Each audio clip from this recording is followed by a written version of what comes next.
somebody decided. Well, the TV shows will give me great, you know, more, yeah. Well, it is something. Well, After were they over the age of 14? Right, but I'm just saying, where it's just like, instead of going home and putting it there.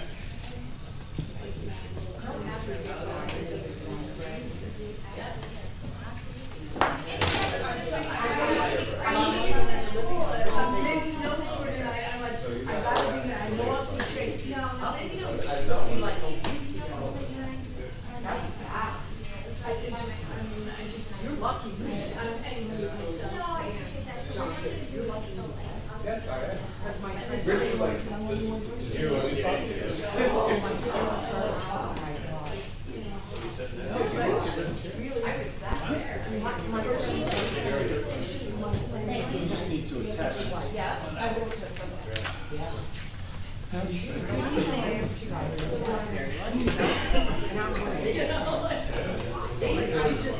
Need the new pictures.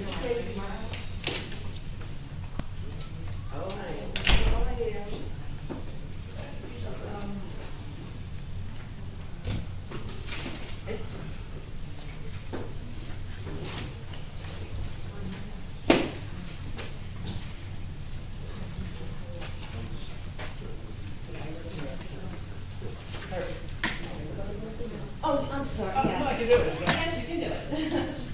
Thank you. You were leaving it flat, that's like one. Yep, perfect, thank you.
No, there's not a lot, so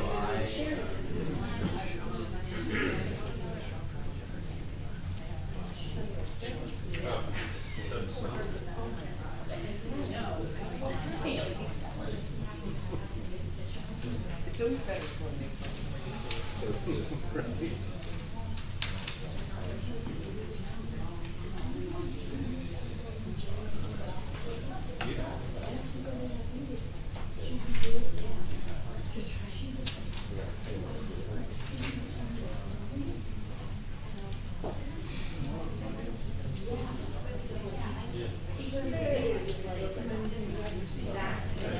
thank you very much. How's the Queen doing? Quinn's doing nice.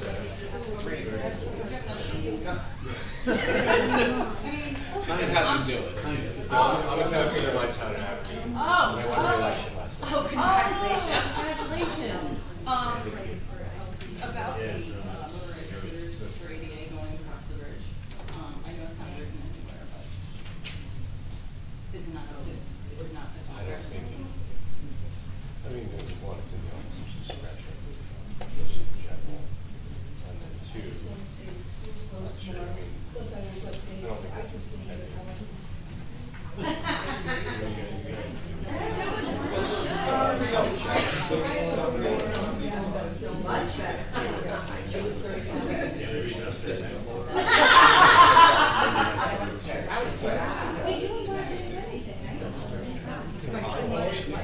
So great, how are you? I understand I missed you. I did. I looked you upside down.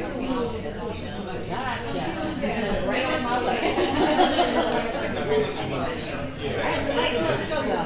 The issue is if he's.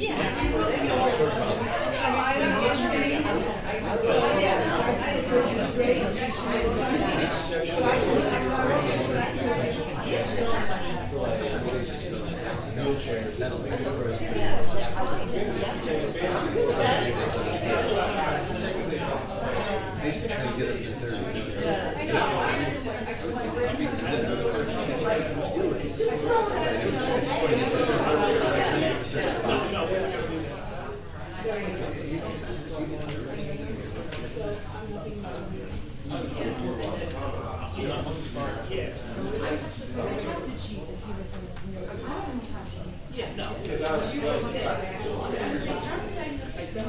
Good there. Because there's actually not, you said it, it's about, that's the same language.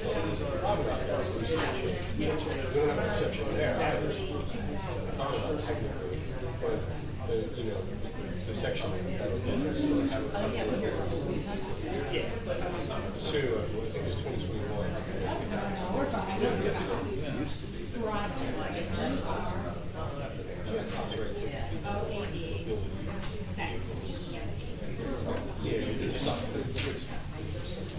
Yeah, I know. We don't want someone to get the process 35. I understand. Oh, shit. I saw it on the map. Make a good YouTube video.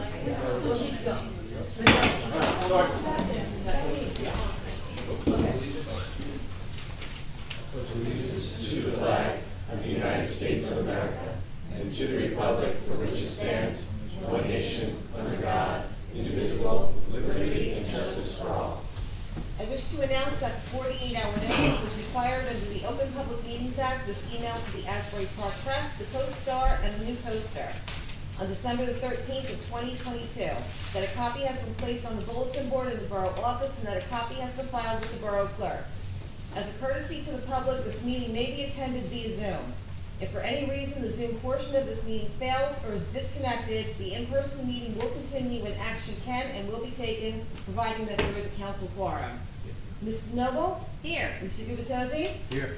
Ms. Mahoney? Here. Mr. Weber? Here. Mayor Fox? Here.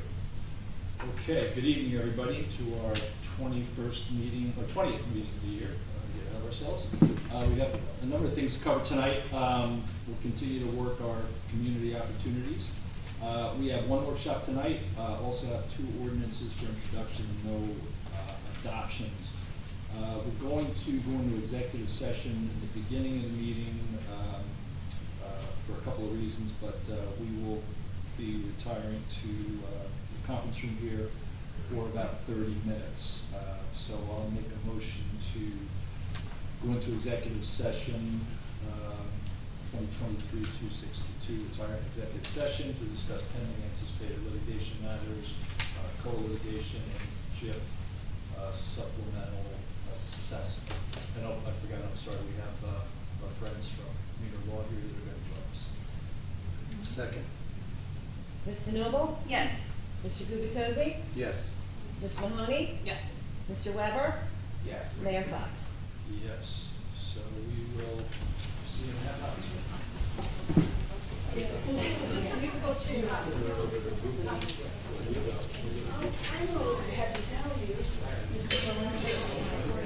Yes. Awesome. I saw you won, congratulations. Thank you very much. I appreciate it. So the last time you spoke with them, I did audio, 49 hours, and she's here, and her voice is giving me a headache. I just sit there. I am learning audio for myself, that I really only care for them when the writer is doing the reading.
Who Love and Who Love Dave Martin shorts. And I'm a huge fan, and I'm working on the but yeah, so anyway, so I've got 45 hours left. Which is better. It doesn't go on CDs, so just download it to your phone. I download it. I get the she starts with it. So, and I'm a department, and this is one reason I really did want it, the whole bit with Elliot. How they met and how they interacted and how they got together. So here we go. 38 hours of summer. Well, now it's going.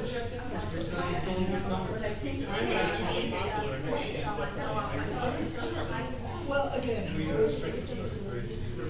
but even the kids say, saw me doing this, because I don't always sit there for the whole day, put the earphone in, because I'm in everything plumbing and and this is like sort of, so I've now listened to 5 hours and 46 minutes, I've got 42 hours left. Well, I'm sure. Well, And now this regular, it works, but it doesn't shut off right away. I don't know if that was, she's very interesting where she is admitting, not that she is difficult, but she's admitting her idiosyncrasies. Just, I speak my mind, maybe that's what makes them like me.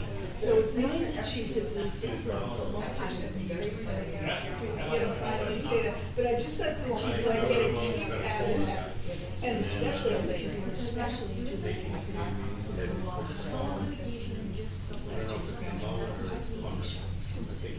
so they are all, the whole day was crisis management.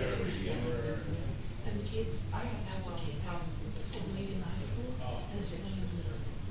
So it's a community kind of thing, and then maybe it was the community like,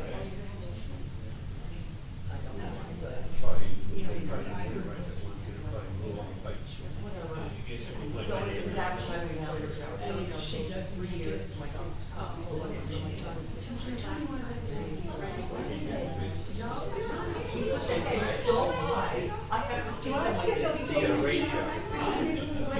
This is really funny. So, no, so this is what he said. I go to the Gossip hardware store.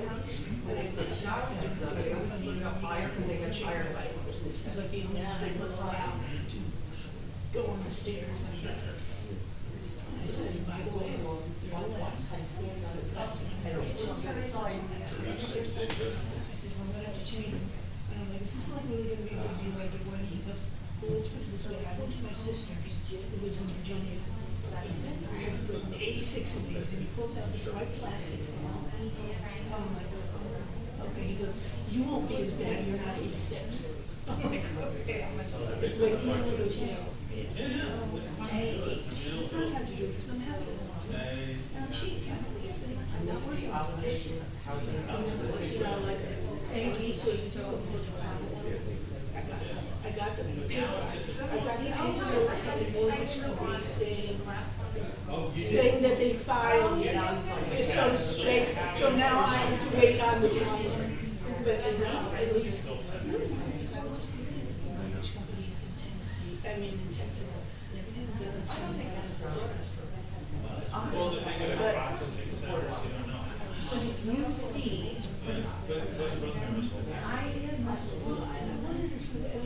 like I knew that today I was working, which I worked out. And I knew it was the rest of the week. I knew I was going to happen. And I said, and I sure, this is real.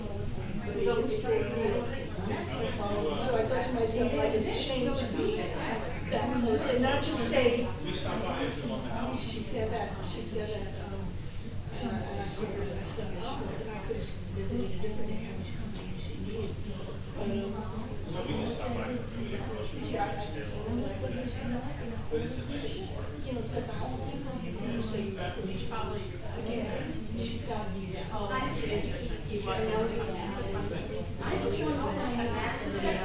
you know, I know, but I'm just saying, it was like, not a big deal out of my way.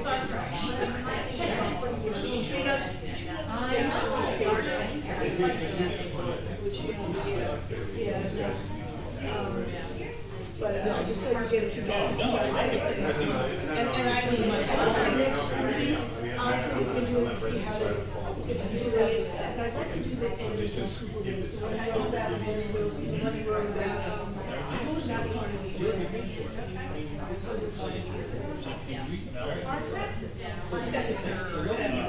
but I'd like to, he's doing, yeah, that's what I'm saying, like, it just adds. It makes such a difference when they. Totally, and I'll do some of my chip books too. This is a good one, I mean, because really. I read the Obama.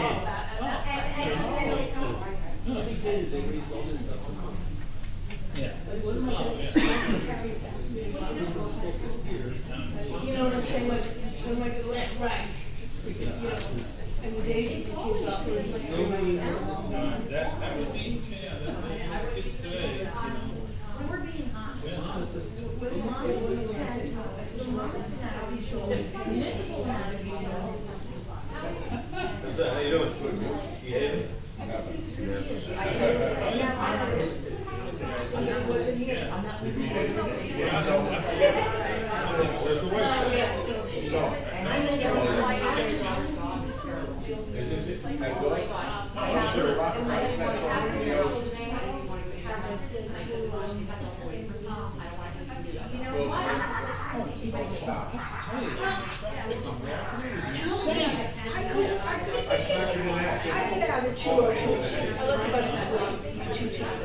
I'm usually at Africa.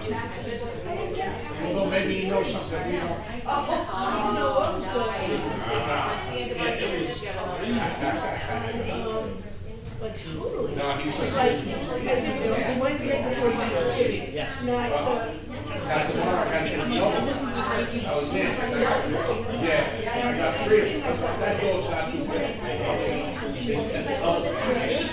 It takes more vacation than me. Well, they put the bid. Yeah. Yeah. What's up, buddy? He was working late, yeah. I got him to come, if you want. I can make one phone call, I get him. That's it? And they voted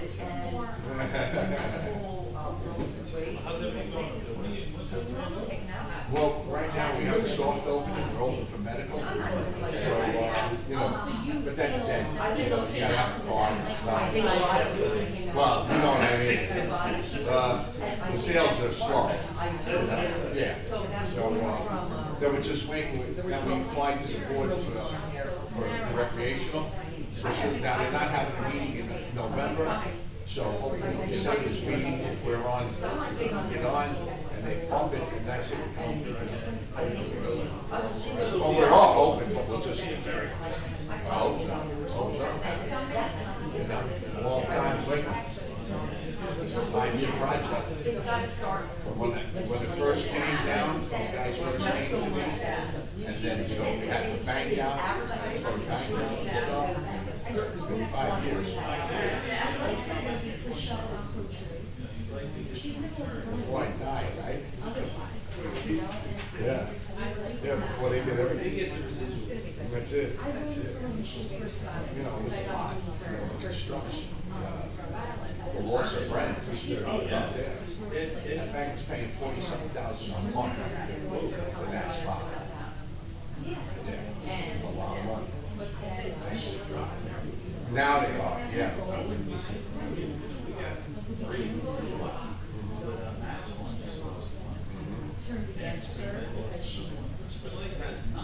People do it. If they get in jail, it goes to the record, through the house, and nobody uses cash. Yeah.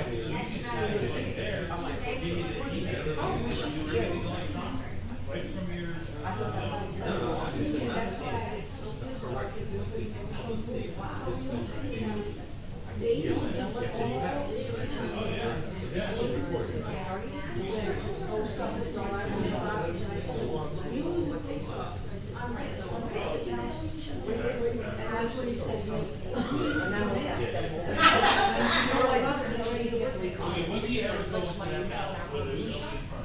Right? There's always people that.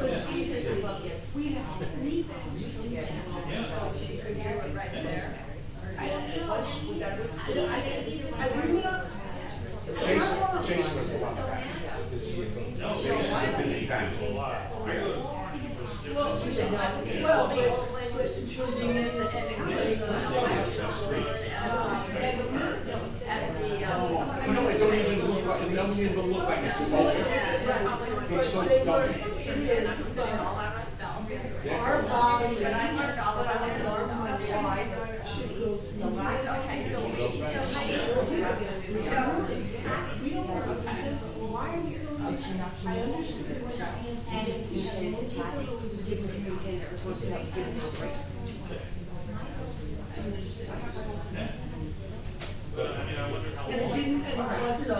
until the national. They just didn't. The guy who owns the property, where the dispensary is, they own a whole corner on City Hall. There's the Bank of America is there. They got a parking lot, which is big time, and they just notified they're not renewing their lease. All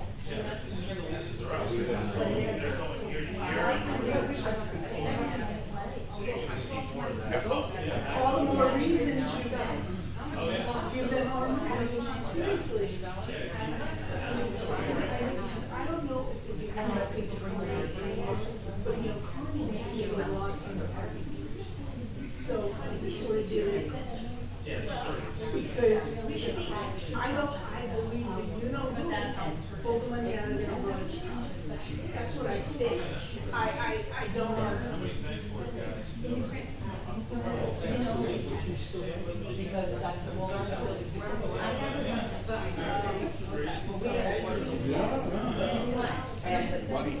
Money from the dispensary. Right next door to us. So I was Private banks that, you know, take Valley and BCB. anyway, so my son's a business But they'll say private. They are, but my son won't know. sure, not like federal TD, Oh, yeah, none of yeah. them will take the money. We have whole institute within, and then I have the drinking. They'll take it. Like when they were like, whole foods for my child. Better than Bernie Madoff. I did it. Actually, my neighbor down here is the second home. He lives in Jersey City. He's an attorney, and his wife's an attorney. And I did that house at Brownstone in Jersey City. His firm, he was in charge of recovering all the Bernie Madoff money. Right down to the old lady's jewelry and stuff. They ran the old lady to that. I don't know.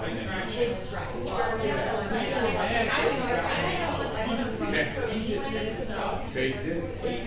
Shocked. So, yeah, his firm, I called him up and said, once you get this guy's account, jump on this one. May not be that hard to find because very many people got to hide all over the world. And they found it down here. He was a little Shame. Crazy how much we have. I thought they don't really do that, that's why I'm like, articles, because I'm seeing floors of and then I put control. So that when I vacuum, I smell like the lavender or the pepper. Very impressive.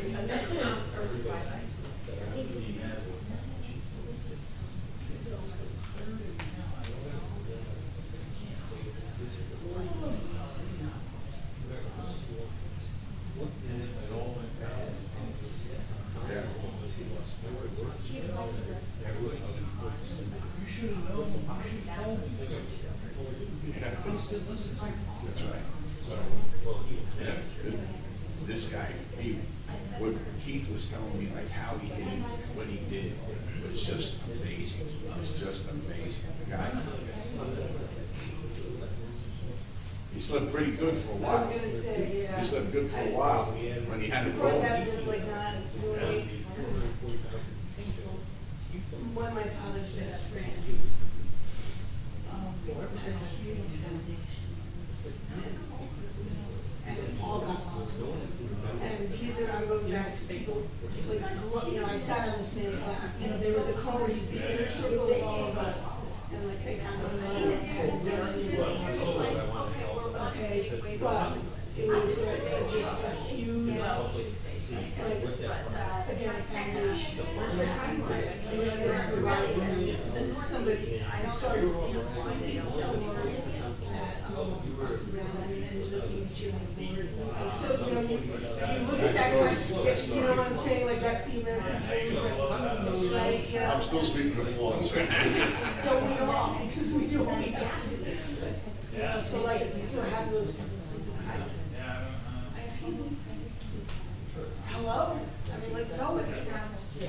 And actually, Ryan, I'm very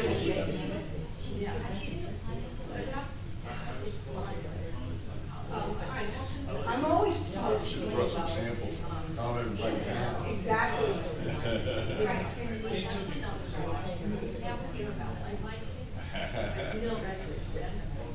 Oh, good. I'll look forward to seeing David.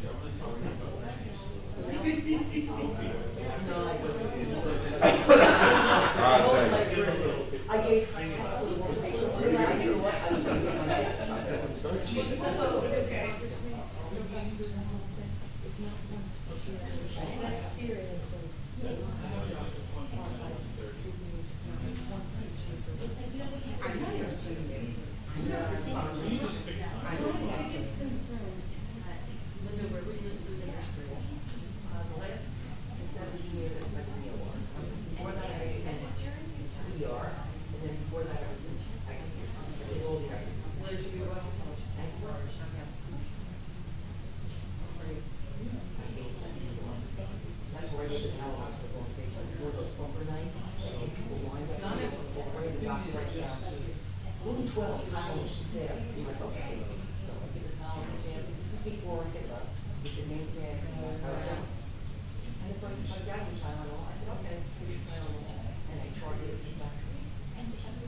Your bones fuse by the time you come. So it's in this tent, so it's like tendon. I'm like, you know, I said, I don't get it. I don't want to be off. She was like, "We should go for her." Well, she may have been pushing for you. I, you know, So you don't know, but, it could be much. I want to make sure that you don't have to go with something else and take it back. I said, I think it's a while.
How do you build a terminal when you don't even have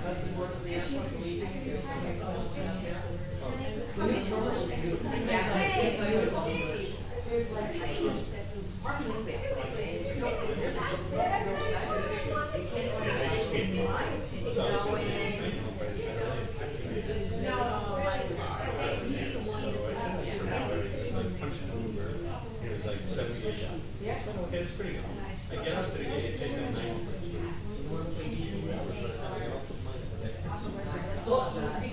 You should wait, yeah. Well, I just That's did still it. not bad. Honestly, I don't know what time of day it is. The last time I came home from Nashville, it was only like 61. She said they're Yeah, from the north, you know, home, it's cheaper. Well, Now we're really well, that's it, and it's not You know, I just also, I knew that I didn't never know how to go out, my church or person. You know, certain positions, I know that I have to go on, so I went to check out.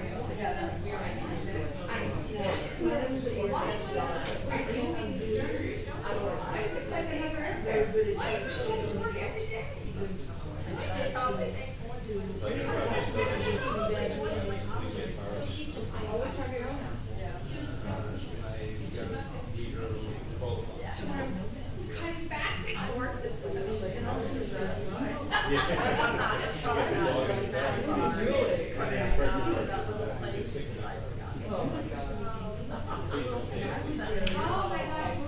Yeah, that's where I work from. Oh my God. I was that far from, yeah.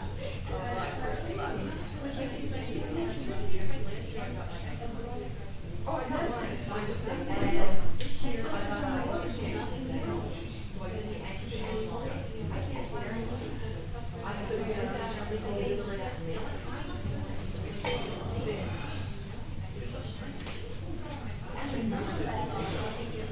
so my day will change, that's why I haven't checked.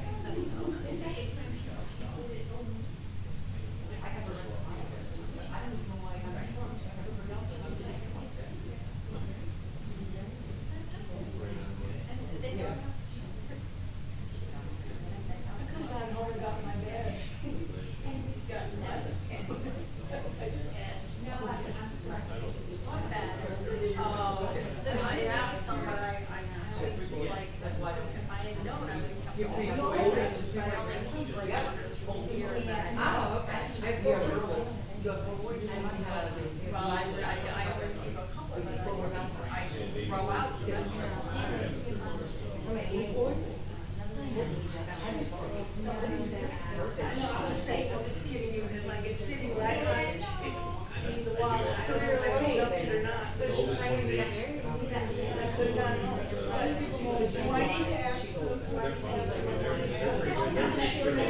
My son lives on Ocean Park Avenue.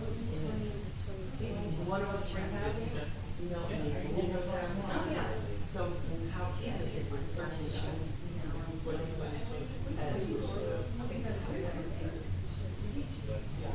So we had bought this house and we were using this house with my other son. So. So he's living there, so he lived there with his wife for a while. And I said to him, that's when we're coming down here, some kid, we're coming down here to get away from you. So I knew it was at first. So one day I was moving around my bedroom, which I had the smallest bedroom, because the girl was like, move around, I gave everybody else in their bedroom.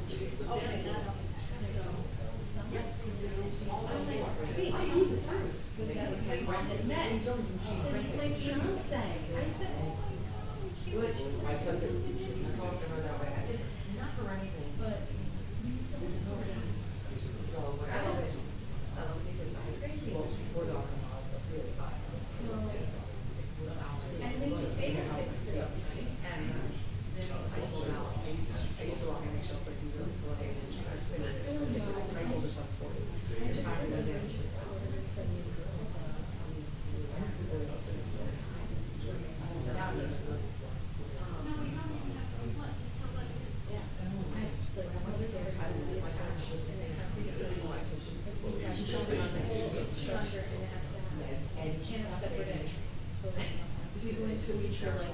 So, I think she's fun.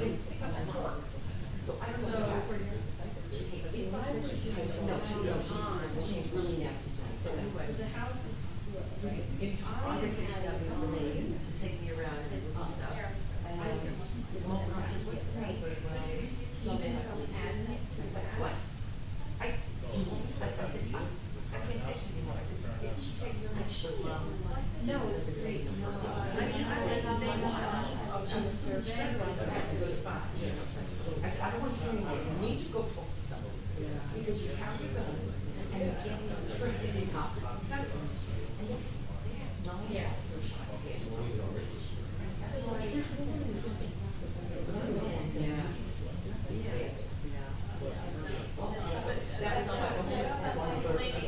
Oh, yeah. So and I had so much. Wait, was your kid back?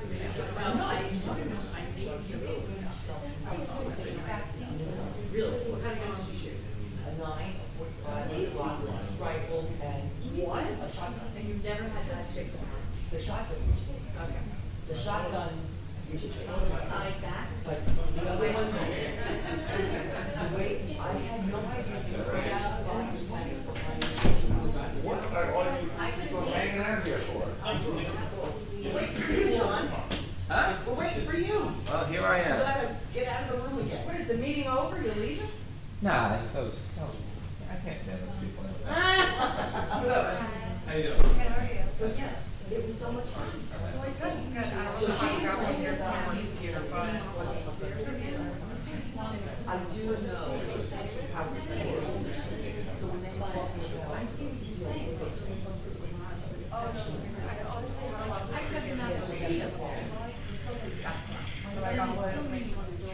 4 boxes of whatever goes in the guns. I don't know. And you could be little, like her. And one of the guns is and she's great. And he's been. And we went through boxes. I know this, but I have the version. We did action room. Oh, I'm really good.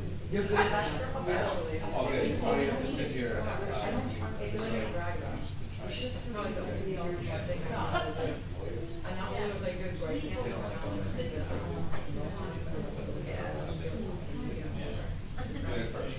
okay.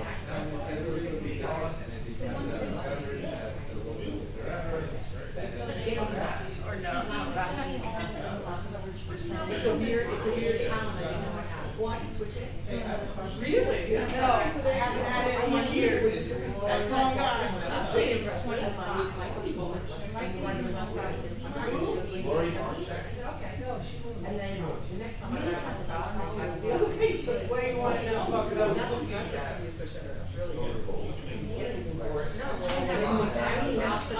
I didn't walk out yesterday. I didn't go, I didn't walk out. I got angry.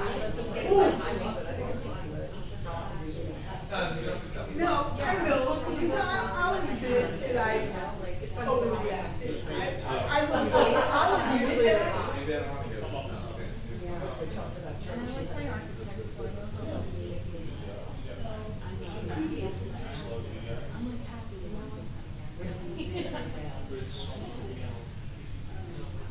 But you don't know that. We don't know that.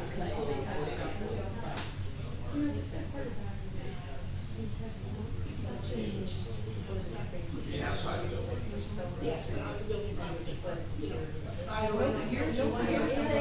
know people that was and they said it was repairs that they never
did. Al actually loved loaded.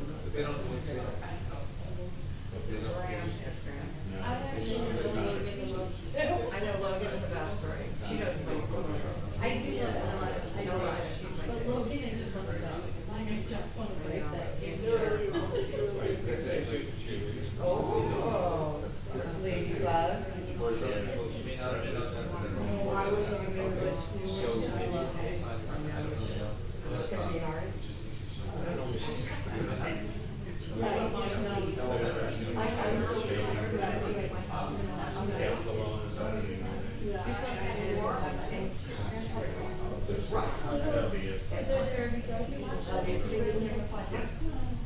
Oh, living there? Your house is like not moving, and it's like, my son is so upset about it, I'm like, where are you? Yes, I'm right. All right, the trimmer came outside of the house, and I said, going up. He goes, we're starting next week.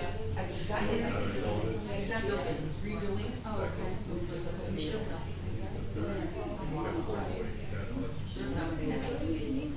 But she got to have, I wish I knew she would go. She could. anyway, there's actually termites, rain issues, water problems, and neighbors that are irritated by.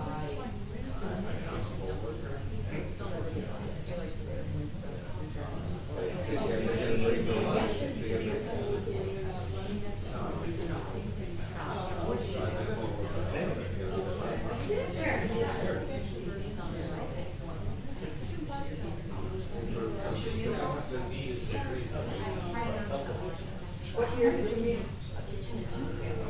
So, the kitchen was done for 79. The little one was so I did, That's where I'm at. And they had to move it in? oh. You don't have a picture of you guys. They didn't get out. Definitely, I'm just gonna go. Good job.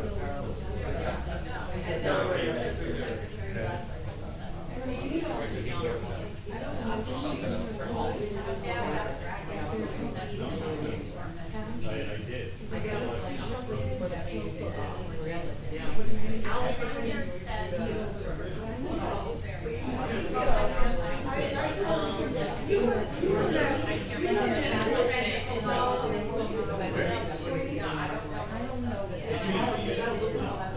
My brother. I will,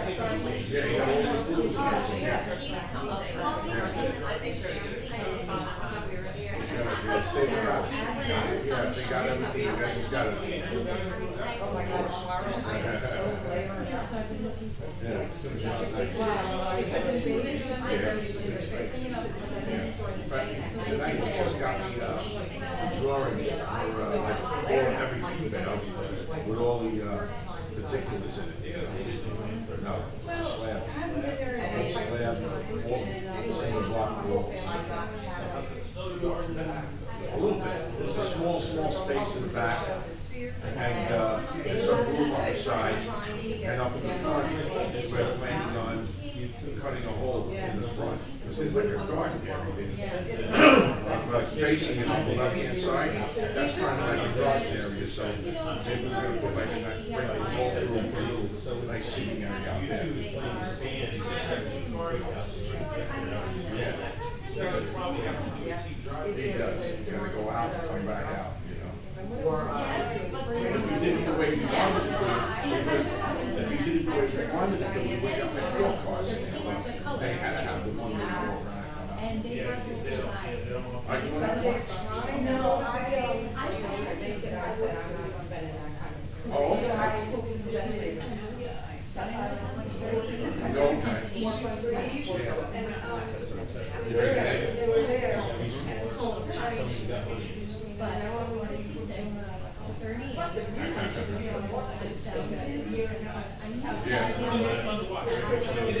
Scammers and they like to just take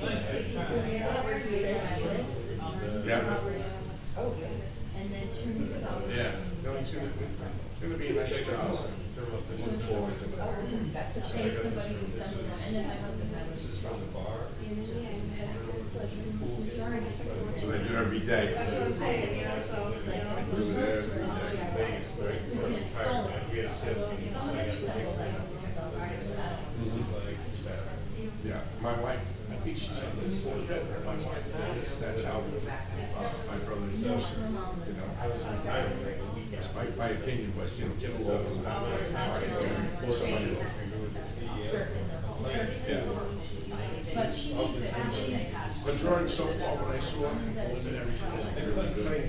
So today, like I said, she had to do all the,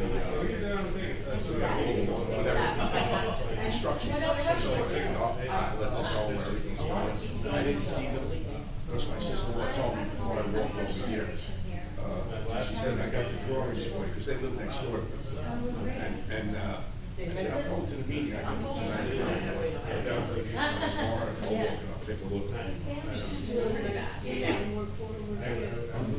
she seemed to be very well. I haven't met her. My wife knows, my wife liked her. Okay, she's 74.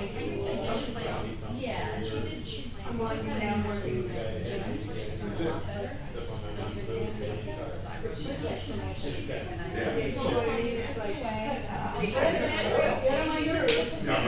I cannot say no to her. She comes in, does my dishes, I'm like, Yeah. Yes, yes. yeah, Like I said, I saw the preliminaries and were real good, so, yeah. like if I She was did a lot. about She not did a doing lot. tonight, go to work, do what you have to do, and I'll.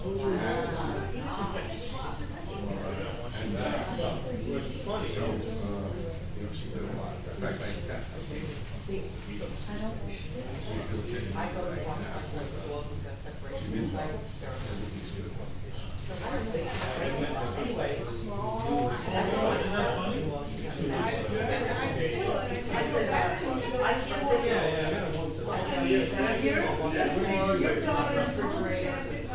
That was a long.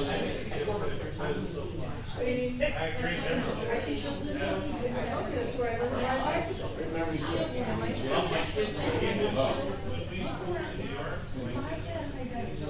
Okay.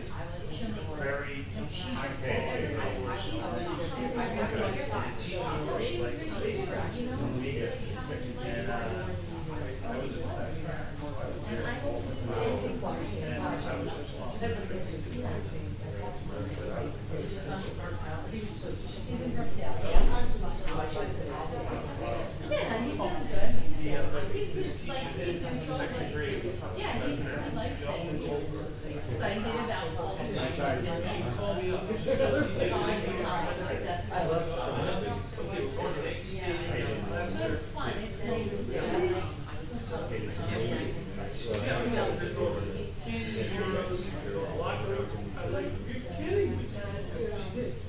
Month later, TJ Hill, on Madison Square Garden, Rangers locker room, walked the whole thing, guys in the short, second grade, no worries,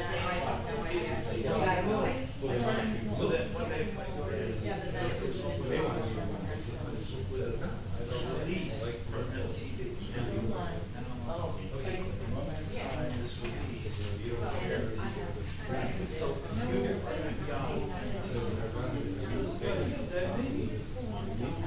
what happens when on Sunday? Can't be in the room.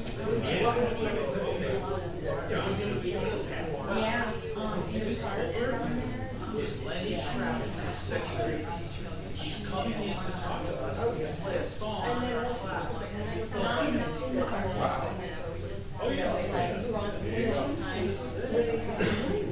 We're,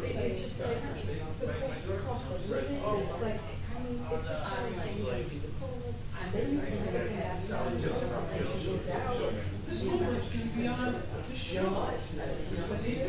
I never know to read the book. Well, she was this guy's second grade teacher, and he said it was inspirational exercise. They worked the whole semester from sports.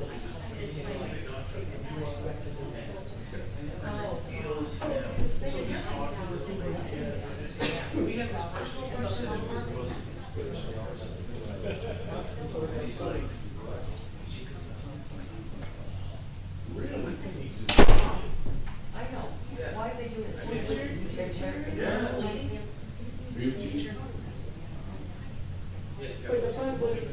Yeah,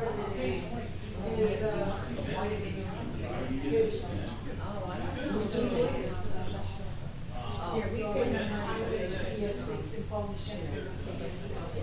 So it's just, it's all PS6. So what, New York? No, I know.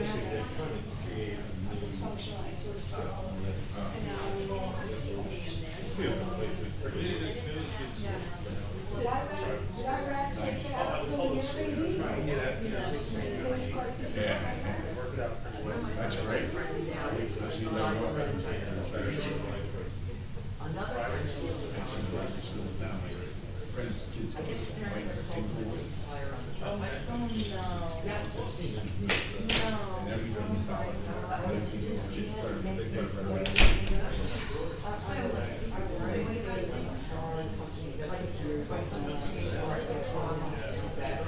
So we, I drove it for 31, got it open, and he left the battery on, and I'm like, oh, I said, those batteries away, it's still kidding. And he's like, I know, Mom. I said, well, it's going to go. Like, you know, super paranoid. Even though I was like, the number one. Right. You never know. Batteries. What is that? I just, it's fucking doing. I do. Well, I don't think that's why I got the best. Pennies also have the best. Nickels are best. I can't tell you how many things. My youngest. Oh, it's a nurse? Yeah. Oh, I yeah. didn't. They married. He's in. Oh, my God. No, they do it. They don't go to the other one. That's what I do. They go down the list.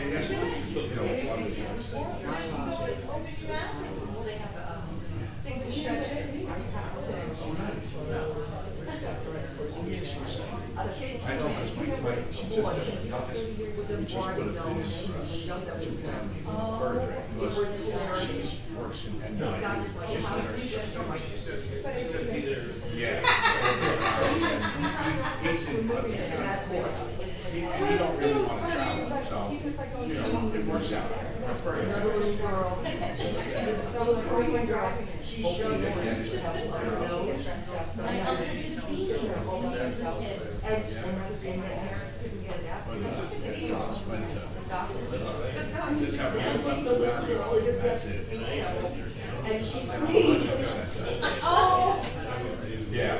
They're all on my side. how did we get something out of the nose like that? Guards, I got probably delivery stuff to use.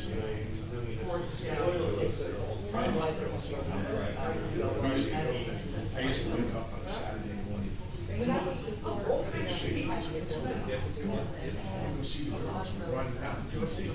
And guys in trouble. I mean, I like to drive, but she used to do it. Then we go down and see them. But then when she had the plane trips,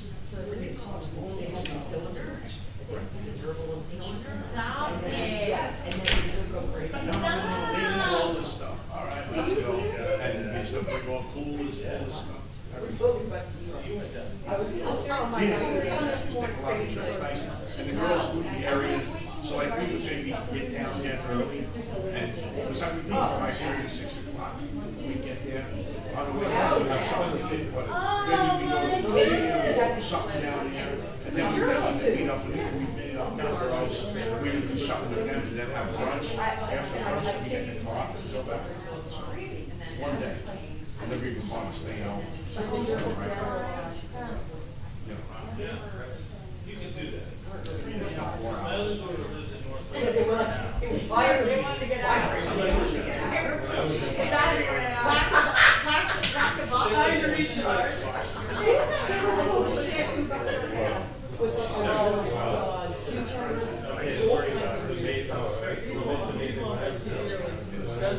Yeah, I'm still working, I'm working with the middle one, the architect, she takes, she takes, she's gotta take the metering, because she used to work for Gensel. There was an advertisement here, I had to fill all the trash cars, and it was for Columbia Presbyterian. She landed the picture, they go over the salad, came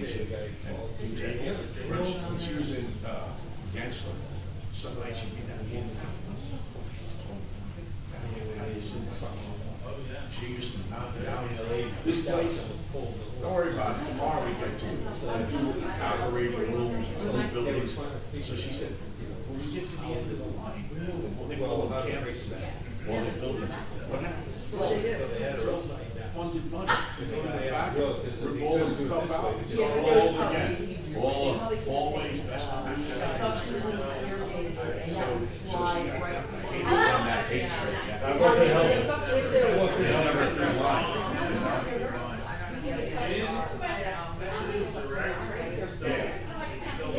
It's not, it's just be back, you know, it wasn't a pretty round. She's pretty, you know, she's savvy, you know, she's pretty good. The other one, she takes the bus to the Port Authority, and she gets off the bus, and it's a bus from there, shuttle to NYU for all work, so, for her it's better, she don't have to go on the trains, yeah. She was up north today, I said, you wanna come? I'm gonna relax. So she said, we're watching the way up on the store. He's like a Tasmanian devil. She came over to see, go by Felicia to bring her something. Good job. A little bigger than that, I don't know, Jack Russell thing. Oh, Jack Russell thing for sure. Yeah, I rock, I was like, talking about the ocean.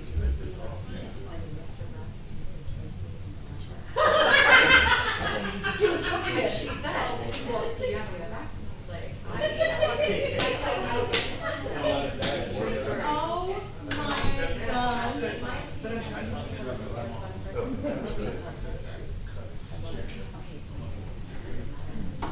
That's a good, right. I was just back in 26.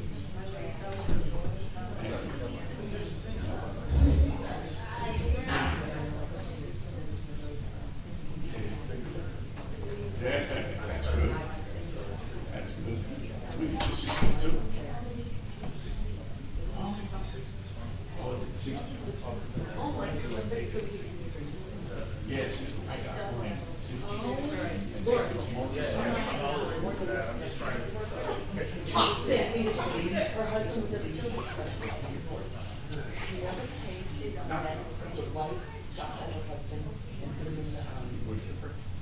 No, in the bay. Chopped up in the suitcase. Worked in the office and they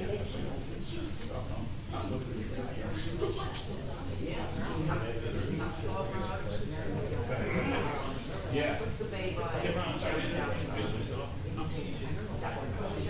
Yes. I remember that. Uh, I enjoyed reading it. That's crazy. I worked at the Well, that's what I think. Yeah, no, I was actually in the hospital for a while, so I got a little bit of back in the day. So, but, the oral argument is actually supposed to be next Friday. Okay, so we might have went wrong and had all the things on pregnancies. So, and name tags weren't the big thing. They were like, well, it's a crazy night. I wasn't there that night. It was crazy. My codes came in to their rooms, one ER and one right? So she's running around like a crazy person. Oh, okay. The secretary never tagged me. She called her. The doctor, James would transcribe it wrong on the board. The doctor picked up the chart with the board, went into the room, he was calling the patient's dead. The next patient will go over. Didn't make it. No, the patient.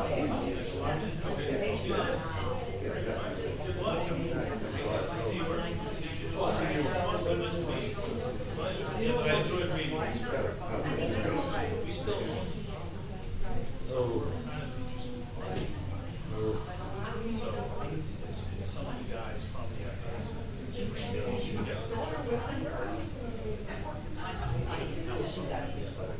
Because you know,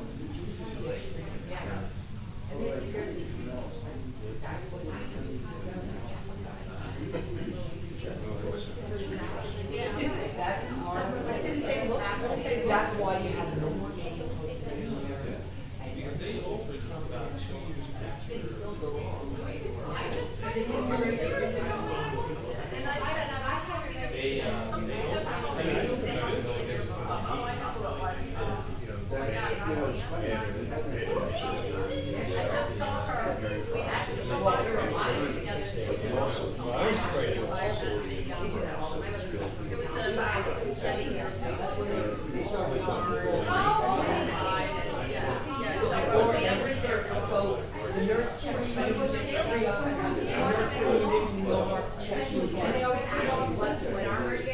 my doctor has to leave it. But the only thing is during the surgery, the doctor will get time out. And the nurse, that's the procedure. And everybody's love that I can have this for. Me too, this kind of stuff, I was recorded. I was a lot. So, when you're sitting,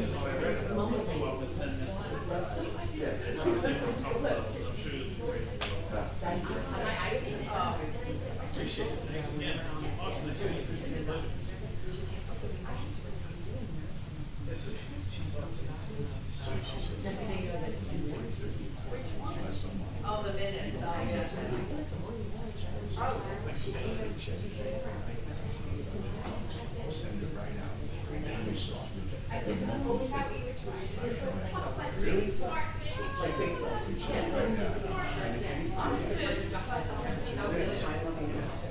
And then what happened was, my attorney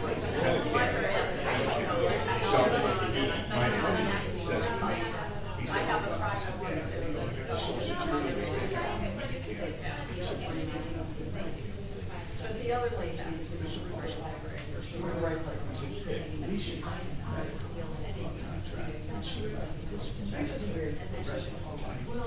And then you too, you know, she has a I said, so what's the story? You got it. Yeah, they got it. So they picked it up. They paid us only a couple of months of what we already paid in. They didn't go back. But still, they picked it up. Yeah, so, and then their wasn't sure the school used to give them. That's the secondary. Yeah, but it's still saving a lot of money from what it used to be. It's worth it for them to pay. It worked out good.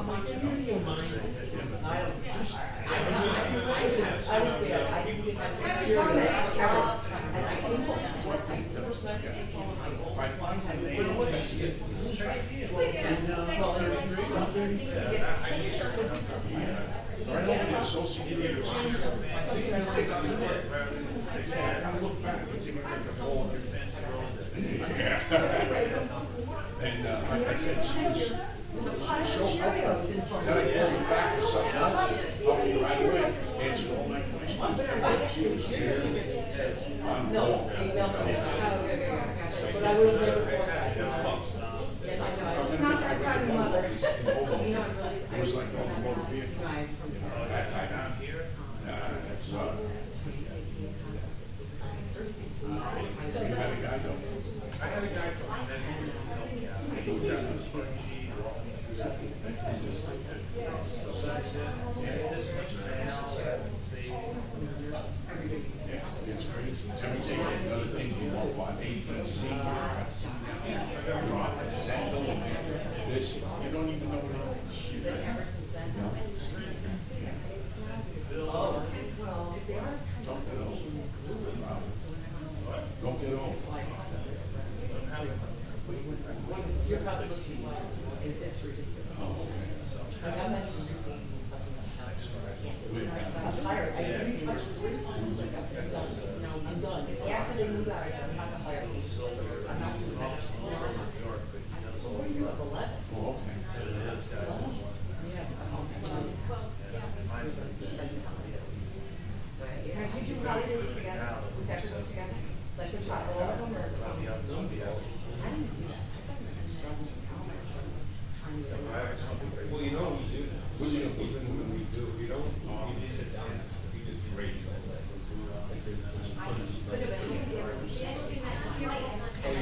I bought this last year, and this side, but I was 6 months.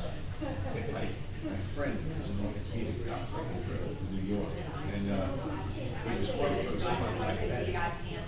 So he split it. We used it for so I had the gas on, but I was walking, I was driving with her pocket. So then my nephew, my nephew works, David's son, and so he was doing it. And what happens on that So clinic? I went back to him, went right I said, well, it's healed. He goes, it ain't healed. The good thing was it broke like this, like this. So he said, I'm gonna have to take a shot. Operate on it. This was it, like 2 or 3 months ago. So I said, Zoom, and then I have to. The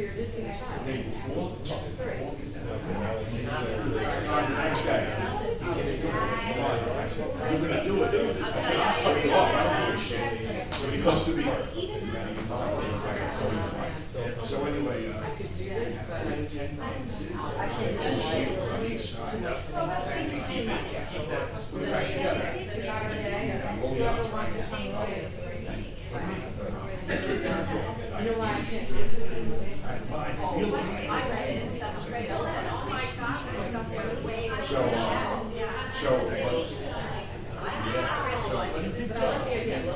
Thank God, my circulation was no infection, no nothing. So, it worked out. I finally got one. Read up. I was like, okay.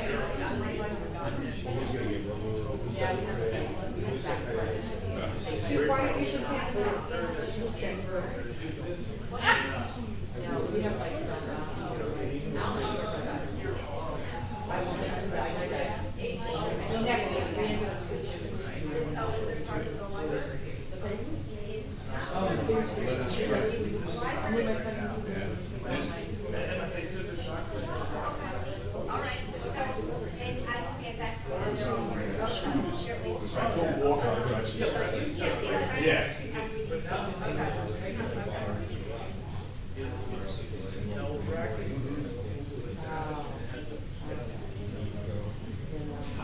Yeah. Oh, that's what's good. And I was down the school all over. We did an extension. I went to all these things.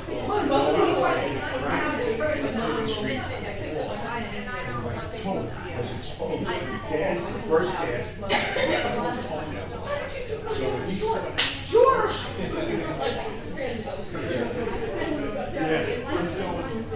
So the day he operated on me, he had a hip surgery there too. So I fixed my toe, and then he did that surgery on my leg. Thank God, that's good work. Yeah. In fact, I'm going to see him. I rushed home tonight. I said, "She's good work." He had a house in the back, and they had a parking lot. What's the situation now?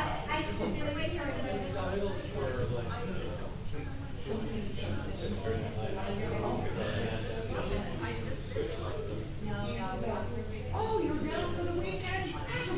In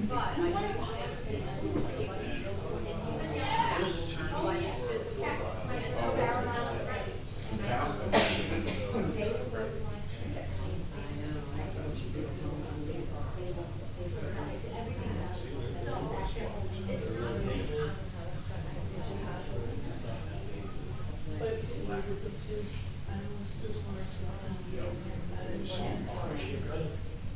Come here from what I was raised in, what's it now? You know? When I see this, good thing, you know? It was nice. It is, let's get out to town. Let me go home and get my son some. Take them back home, looking at me, you know? Is this you? All right, Ronald?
Oh my God, that big. I'm like, what are you eating? Well, suffering. Plus, I have this.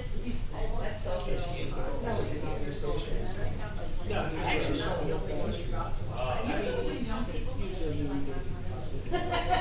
Carolina too. You did? I didn't see it from the back. Oh my God. She was making eye attachment.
This is sure, yes. Yeah, I don't have any more. I know. Maybe I'll try to switch. She's, yeah, okay.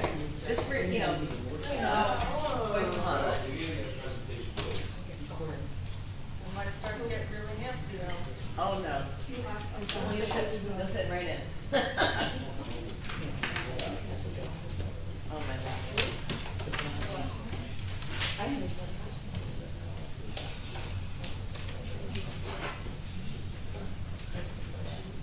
Hi, Terry. How you doing?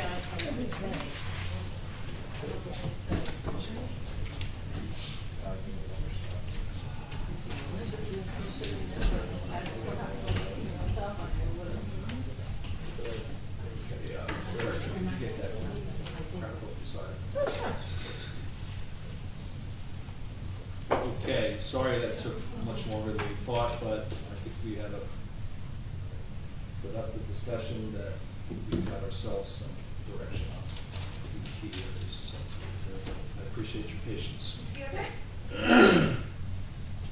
Okay, we have one workshop discussion this evening. It's on beach badge pricing. This primarily deals with our season, senior, junior, disabled pricing. Actually really keys in on season because one of the things Bradley Beach has done for a number of years is provide what we call a holiday discount. And we usually put that for sale, I think it's the Monday after Thanksgiving weekend. So we do not have a meeting between now and then, so we need to kind of get this decision moved today. We've done a little bit of analysis on this that will provide the public, and we will get started. So this is about 5 slides that the council has seen and will interact on, and then we'll hopefully we can make up some time. We'll see. What time is it now? It's 7:50. 7:50. 7:50. Okay. 50 minutes over. Okay, to start. Okay, next slide.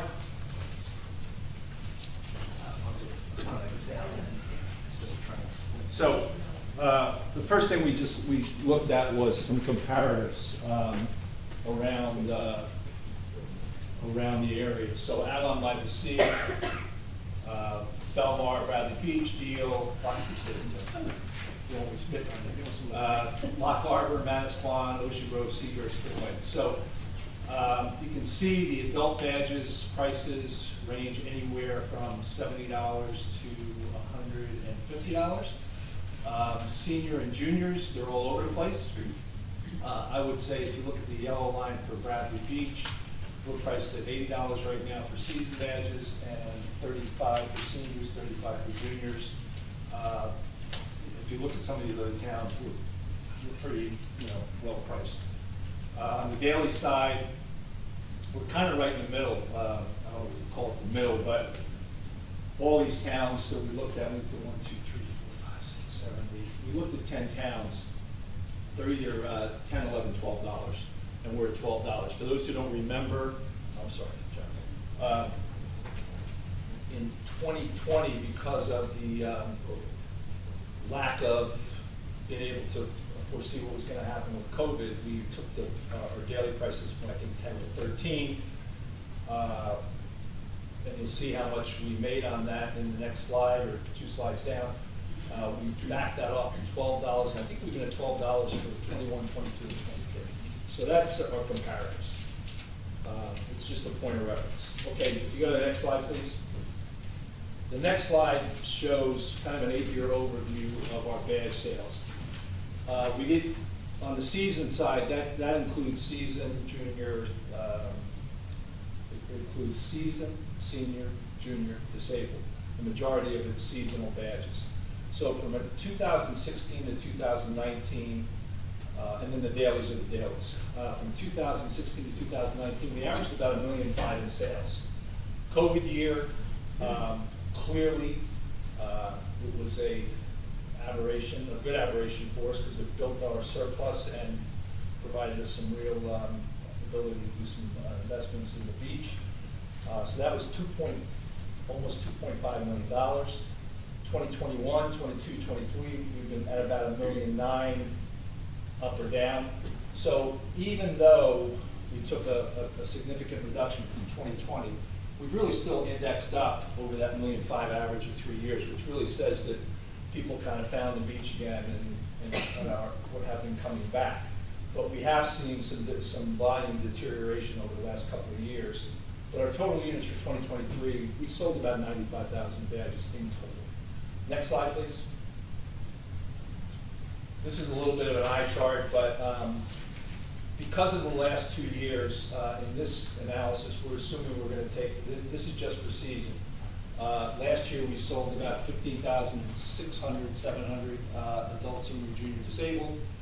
We made an assumption that we're going to lose about 5% in volume year on year. Last year, we lost a little bit more than that, both on season and daily, so we think it's a reasonable assumption. When you do that, right out of the gate, you lose about $50,000 in season badges.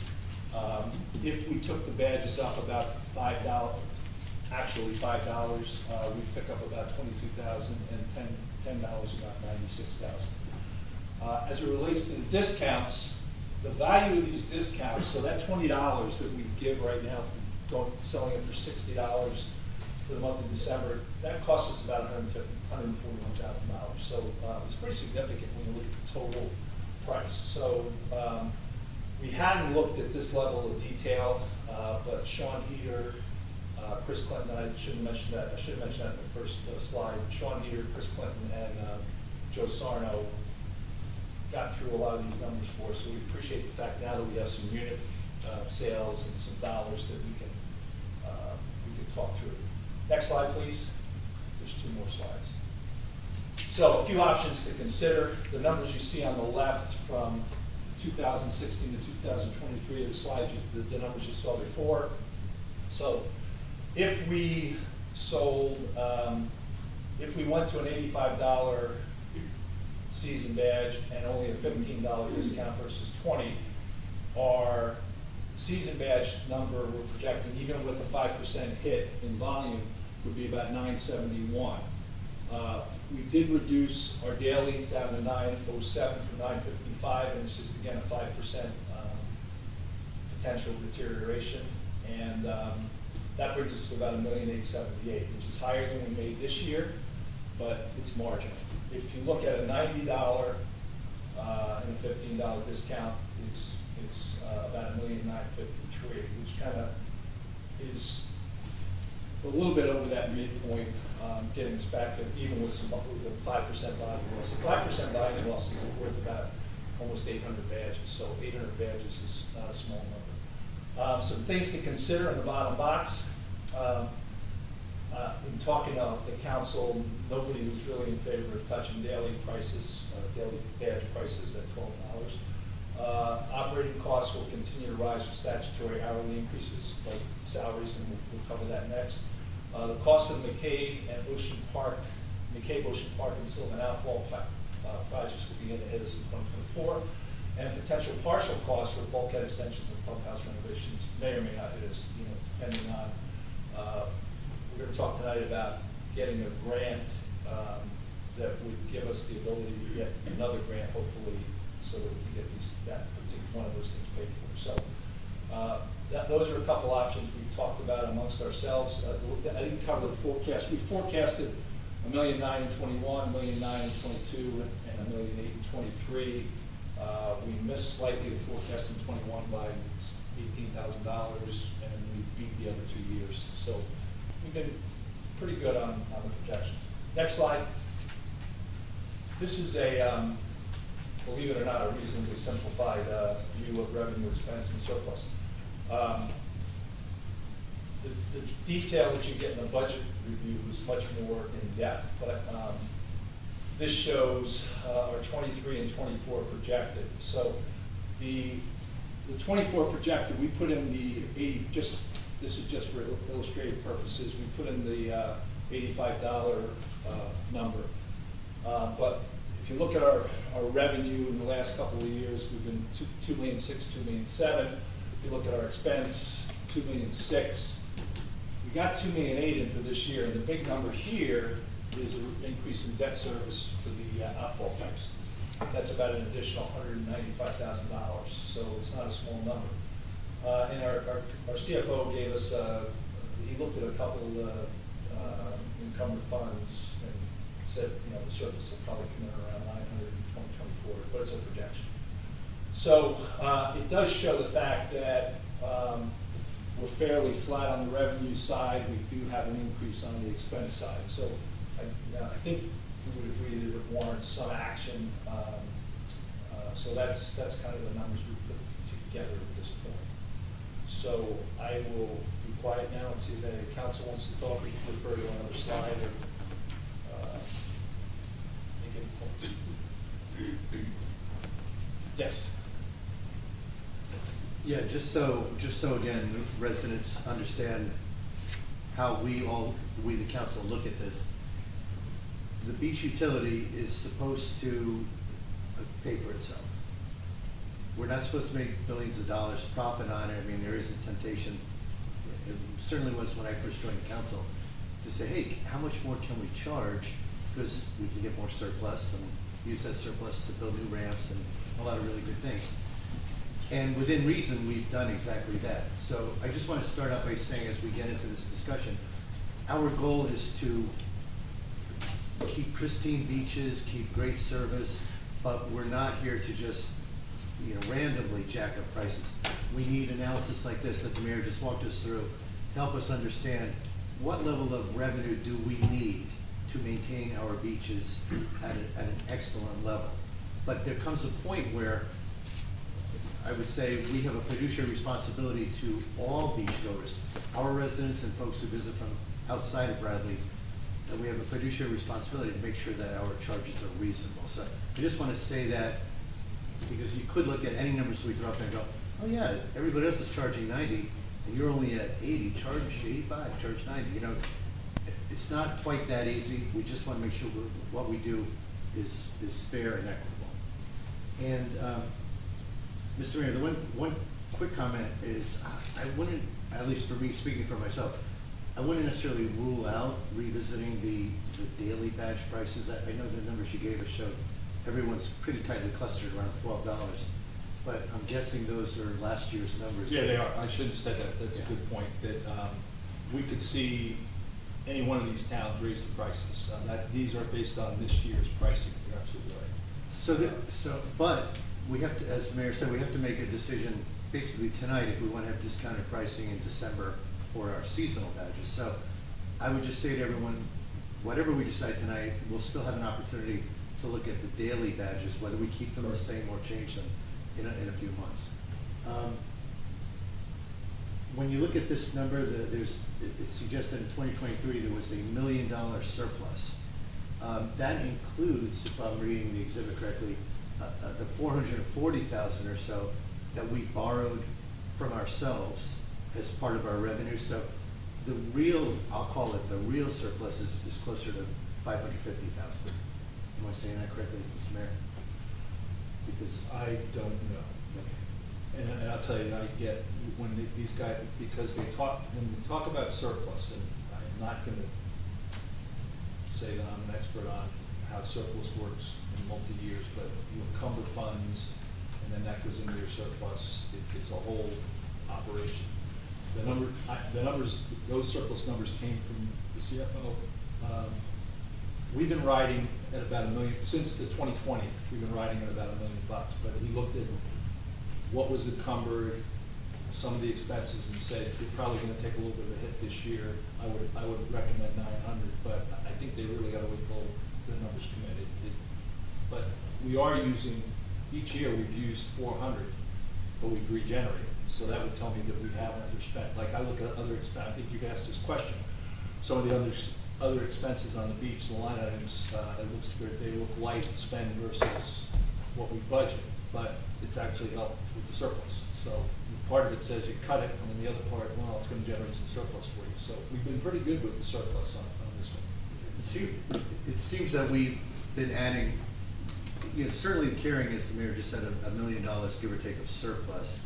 The fund, the bank account of excess dollars that we can spend on the beach. And our beach revenues have largely been sustainable, so that we've at least sustained that surplus and possibly added to it. So a couple of other things. We do have new costs this year. Now the good news is we've at least been breaking even. We've been maybe better than break even. But as the mayor pointed out, we've got new costs largely for the outflow pipe. Larry, you gave us the 180,000, 195, but that's on a what, a $3 million bond? $3 million at 30 years. Okay, so it's an estimate right now. But an estimate that beach utility has picked up an extra $3 million of debt. Yep. And it's going to cost us close to $200,000 a year for 30 years to pay that off. Yep. So that's a big ticket item, obviously.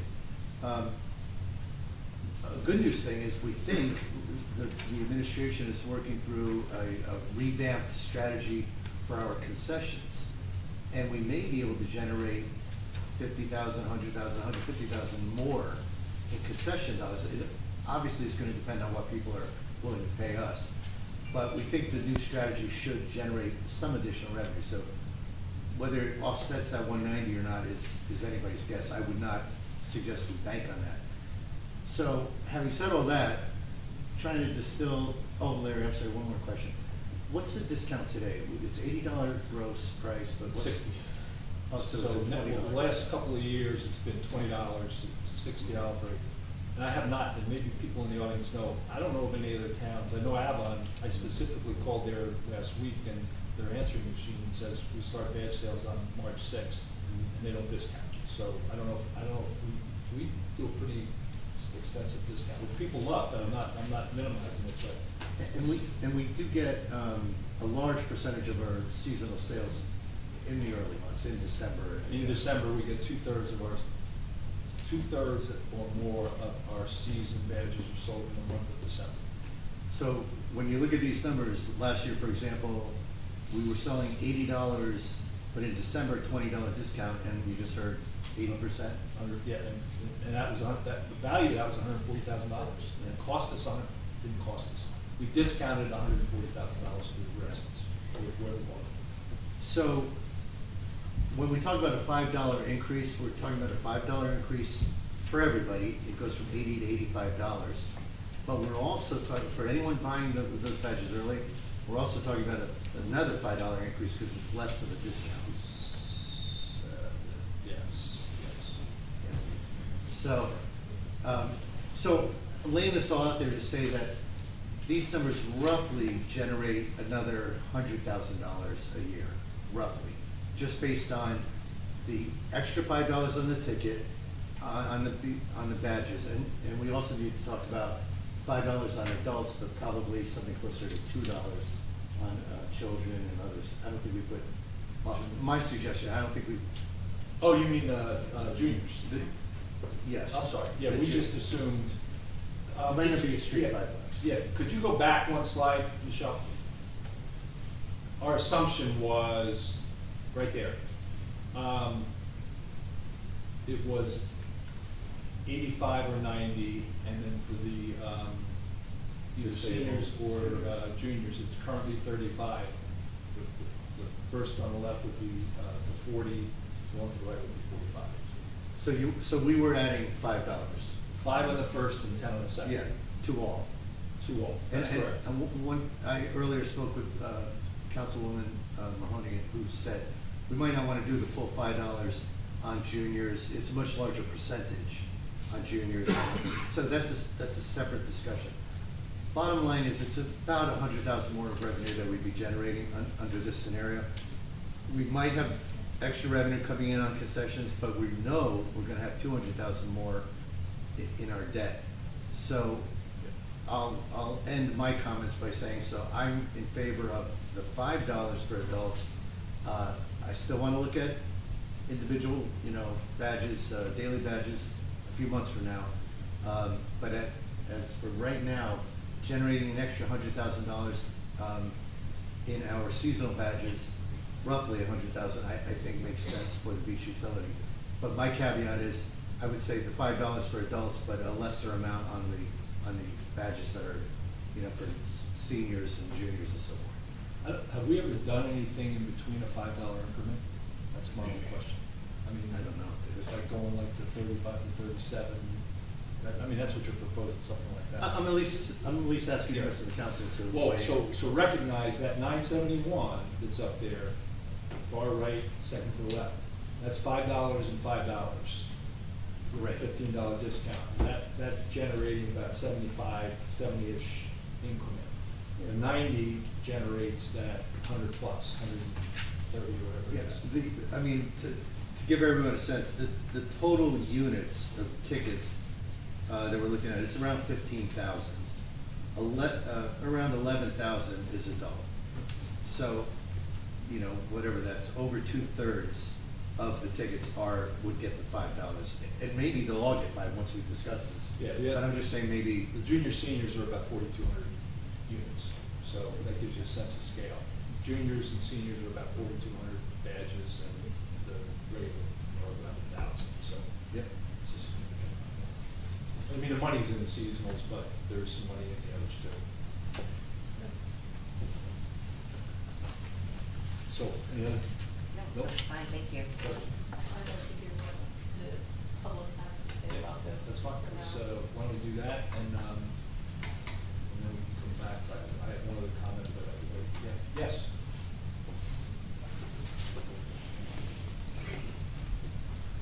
Dr. Tom Barr, 610 Brigham Avenue.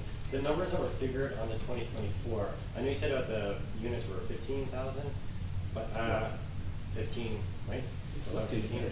But you did say something about 5% decrease that we're expecting. Is that the 5% decrease that we're expecting? Or is that the Baked same into these numbers, we're assuming a 5% reduction in unit sales? Badges. Because we've seen that the last 2 years. We've seen 5% reduction over. Actually, we've seen a little bit more. Yeah.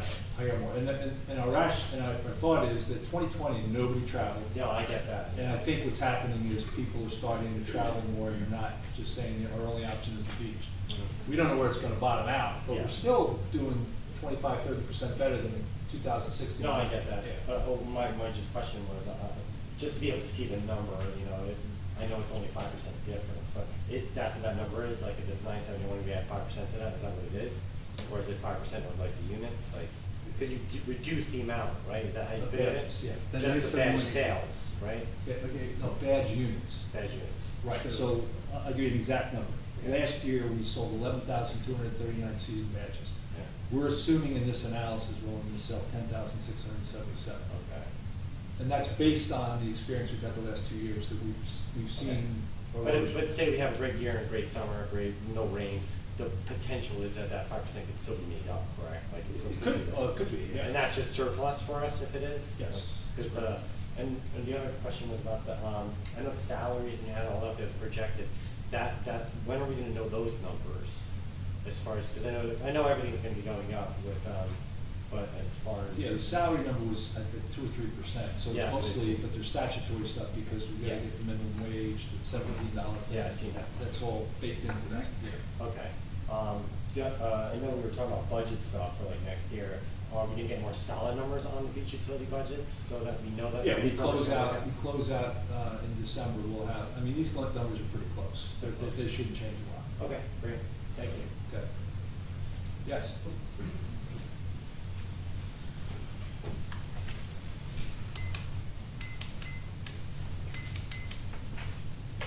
Nancy Meadow, Oceanwater Condominiums. I make the same comments every year, probably. First of which is, these need to go on sale prior to Thanksgiving for people who come down here for Thanksgiving and then close up their houses. So they can buy them for Christmas and put them in as stocking stuffers and/or Hanukkah stuffers and/or Kwanzaa stuffers. That being said, I don't even know how you can move forward thinking what to charge, what not to charge. When 3 names were mentioned this evening, I was only familiar with one, who was the beach manager. When we started all of this, when I first was coming here, we had no beach manager, we had no beach assistant manager. We didn't take 25% of the beach revenues and put it towards the VA salary.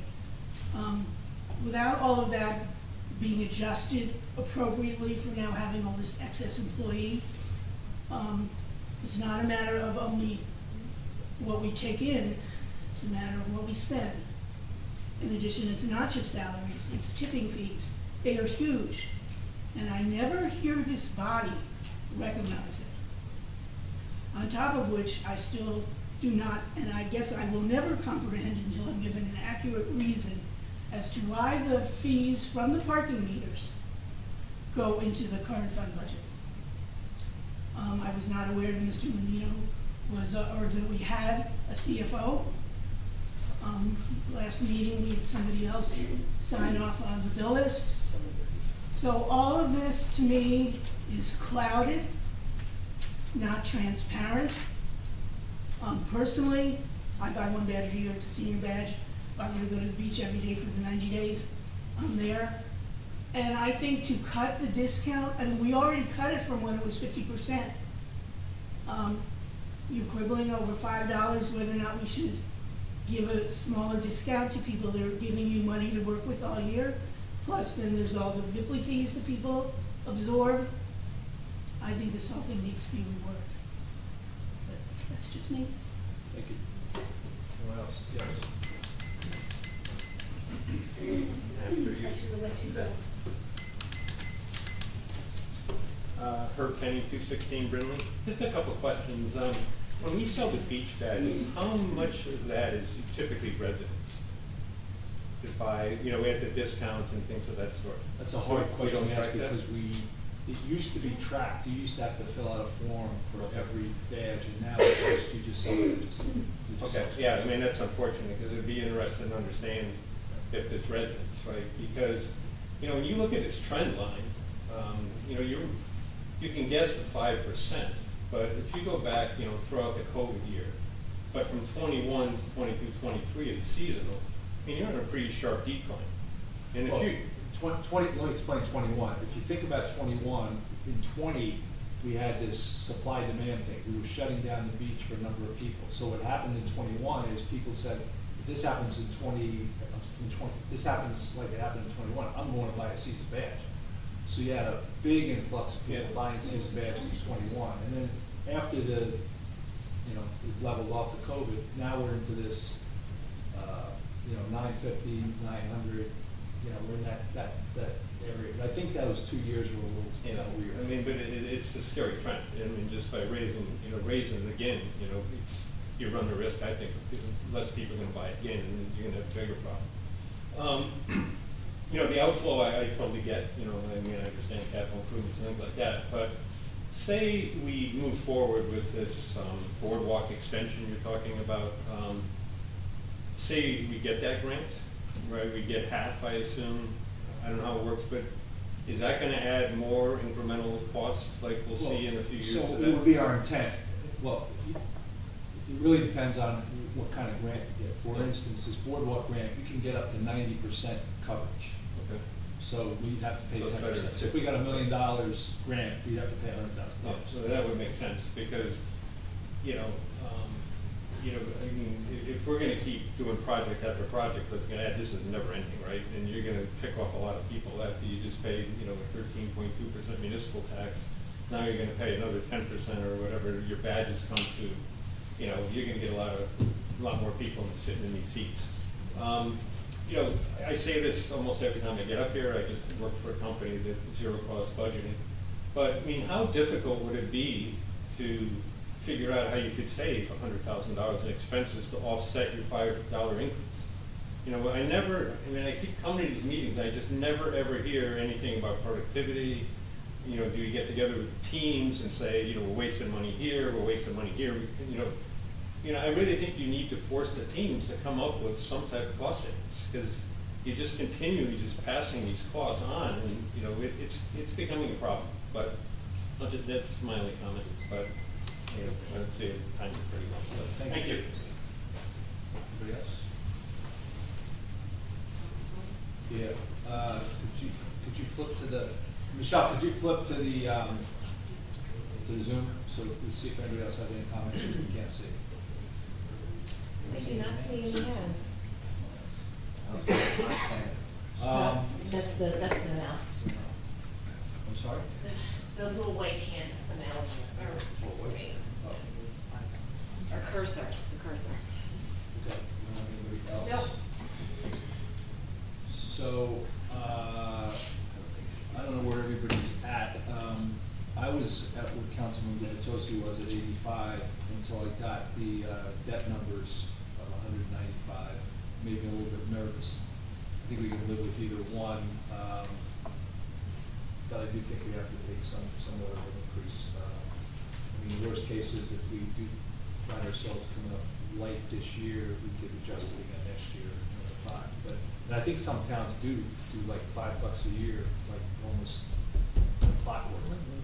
That's like a Spring Lake Avon. They've been popping it up for a while, but again, I'm not really married to either number. I don't know if anybody else has any comments. Mr. Mayor, do we have a recent last couple year history of what we've done with senior badge pricing? We haven't touched any badges in like 3 years now, I think. Yeah, those haven't been touched. So the senior prices, They've been 35. 35, okay, and are we looking to keep that the same? No, we're talking about going up to potentially 40. Those Okay. numbers included. Oh, okay, $5 for everybody, okay. $5 for it. But, and what I said earlier, I'll just repeat it so we can debate this. I said if we bump the adults 5, that's 5 on a base of 80, it's whatever percent that is, 7% or something. Right. 5 on a $35 badge is So double. 100%. Yeah. It's double digit So I'm increase. thinking, yeah. So I was thinking, and actually I'll give Ms. Mahoney the credit, she had said maybe we should have a more equal percentage increase in the conversation the two of us had, which might be something more like $2 or $3 on the seniors, with the juniors and the disabled. You think? Okay, you want to say that to the rest of the room? I'm just thinking to keep the junior and the seniors the same price, and just the regulars, then you have $5 increase on the seasonal badge for an adult. And not increased it at all for juniors and seniors? It just seems a lot for, if you look with the percentage, what the price is, it is, like you said. But if what the, I hear you, but if what the mayor just said is true, that we haven't changed the junior and senior price in years, so it's like we're only raising $5, but it hasn't been raised in like several years, so you know what I'm saying? Right. I mean, I could be talked into like raising it to like $3 or something, but five, in that context, it doesn't seem like that big a deal.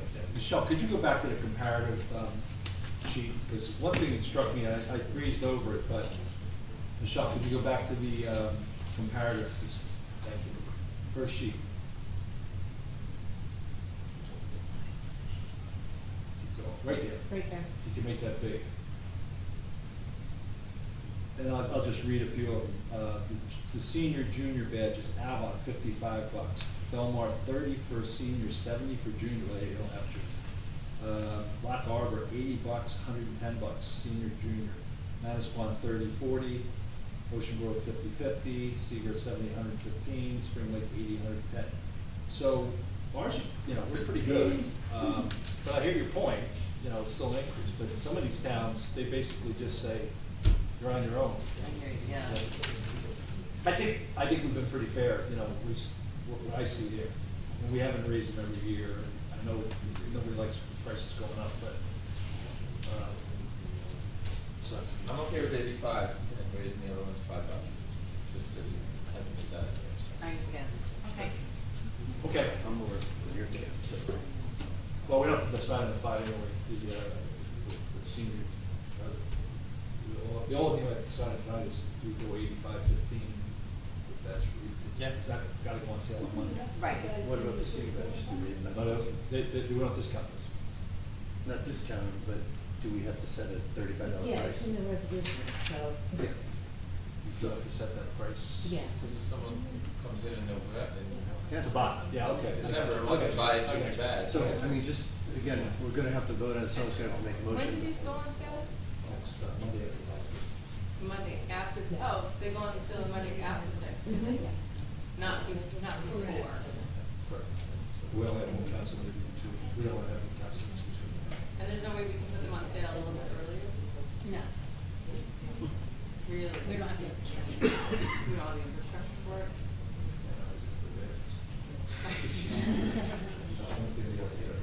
Yeah, that's it. So, Mr. Mayor, can I suggest that we just vote on each price separately, just? Yeah, that's fine. All right, I'll make a motion that the adult prices are $85 from, moving up $5 from So we're the. gonna move the resolution up, we have to make a motion to move the resolution up. Well, wait, we're just doing it later in the Oh, meeting, okay. right? It was on the Okay. agenda. I'm with it. Oh, now I have a hand. Should we move the resolution? I don't have a problem with that, let's get it out the way. Is it hand? There's a hand. Yes.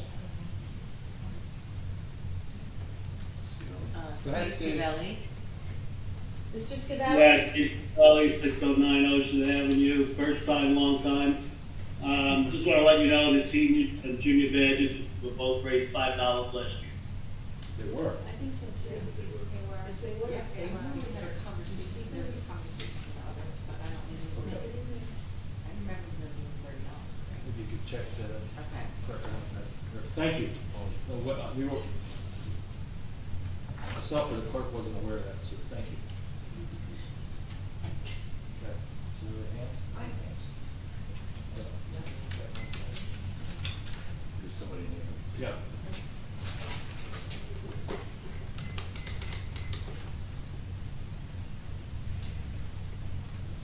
Julie Machaca, 605 Newark Avenue. I agree with what Mr. Kenny was saying. I think instead of like looking at, you know, to increase the beach badges, they are quite expensive to begin with. We have to look at better management, cost efficiency, and processes. Because I'll be honest with you, I always buy 4 beach badges. I'm only buying 2 this year. And the reason being, and a lot of other people are saying the same thing, is the fact that now that COVID is, you know, we're kind of over it, people are doing other things. So I think it's not so much about raising the price as to what are we doing, because I don't hear anything about well, what can we do for better processes and efficiencies? So I think you have to kind of look at both. Because we haven't talked about that at all. I understand at one point you're saying, well, maybe we should increase, but I think we have to look at the flip side too. We can't just constantly increase. We have to look, well, what can we do better? And that's just always, good management and good processes to say, let's reevaluate what we currently have, where are we lacking, what do we excel at, and what should we possibly improve on. That'd be my 2 cents. Thank you. Okay. Let's do the daily badge, I guess, first. Well, let's move up the resolution. Oh, yeah, oh, yes, please, yes. Yeah. What is the resolution? Only need a motion to like. We're gonna do that first. So, 271. I'll make a motion to move up resolution number 2023-271, establishing the 2024 beach badge prices and sales dates to this juncture in the agenda. Second, Ms. DeNoble? yes. Mr. Gubatose? Yes. Ms. Mahoney? Yes. Mr. Weber? Yes. Mayor Fox? yes. Now we need a motion. Okay, so I'll make a motion that we move the adult badge pricing to $85 with a $15 discount. I'll second it. Ms. DeNoble? Yes. Mr. Gubatose? Yes. Ms. Mahoney? Yes. Mr. Weber? Yes. Mayor Fox? Yes. Okay, I'll make a motion that we increase the juniors, the seniors, and the disabled badges from $35 to $37, a $2 increase. Is there a second? I will second that because what we just learned that they have gone up recently, so. Ms. DeNoble? I would prefer to see no increase for the seniors or the juniors or the ADA compliant ones, so I would say no to this one. Sorry. Mr. Gubatose? I'll say yes. Ms. Mahoney? Finding out that they went up last year, then I'm going to vote no. Mr. Weber? Yes. Mayor Fox? Yes. Okay, thank you all. We'll see how the sales go. The good news is the way we're tracking this now, you're gonna have a very early sense of how we're doing. I'm pleased that we finally got some systems in place that can look at this and understand where we are. Okay, let's move to the next item, presentations of bids. There's none. Number 8 on the agenda is approval of minutes. Make a motion to approve the October 25th, 2023 council business 18 minutes. Second. Ms. DeNoble? Yes. Mr. Gubatose? Yes. Ms. Mahoney? Yes. Mr. Weber? Yes. Mayor Fox? Yes, make a motion to approve the October 25th, 2023 executive meeting minutes. Second. Ms. DeNoble? Yes. Mr. Gubatose? Yes. Ms. Mahoney? Yes. Mr. Weber? Yes. Mayor Fox? Yes. Next agenda item is public comments pertaining to the agenda items only, 5-minute limit, and single instance to speak per participant, whether in person or virtual. Any questions on the agenda? Yes.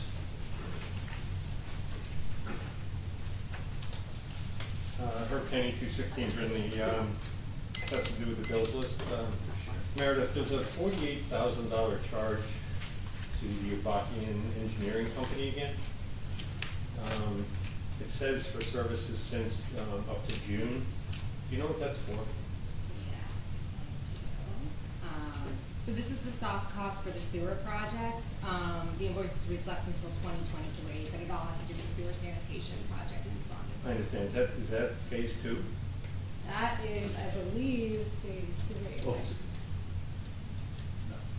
That is phase 2. Okay, so the last 3 bills lists we've had, because I've come up here 3 times in a row, we got a $448,000 change orders. We got a 18,000 something for Avakian to manage the change orders, and now $48,000 to go back to June. I had asked the last meeting, were we done with phase 2? Are we done paying? And Mayor Foxy told me yes. I thought we were. Well, this is insane. Well, it's not. No, I'm not saying, yeah, I'm just saying, how can these engineers, I'll ask Meredith another question.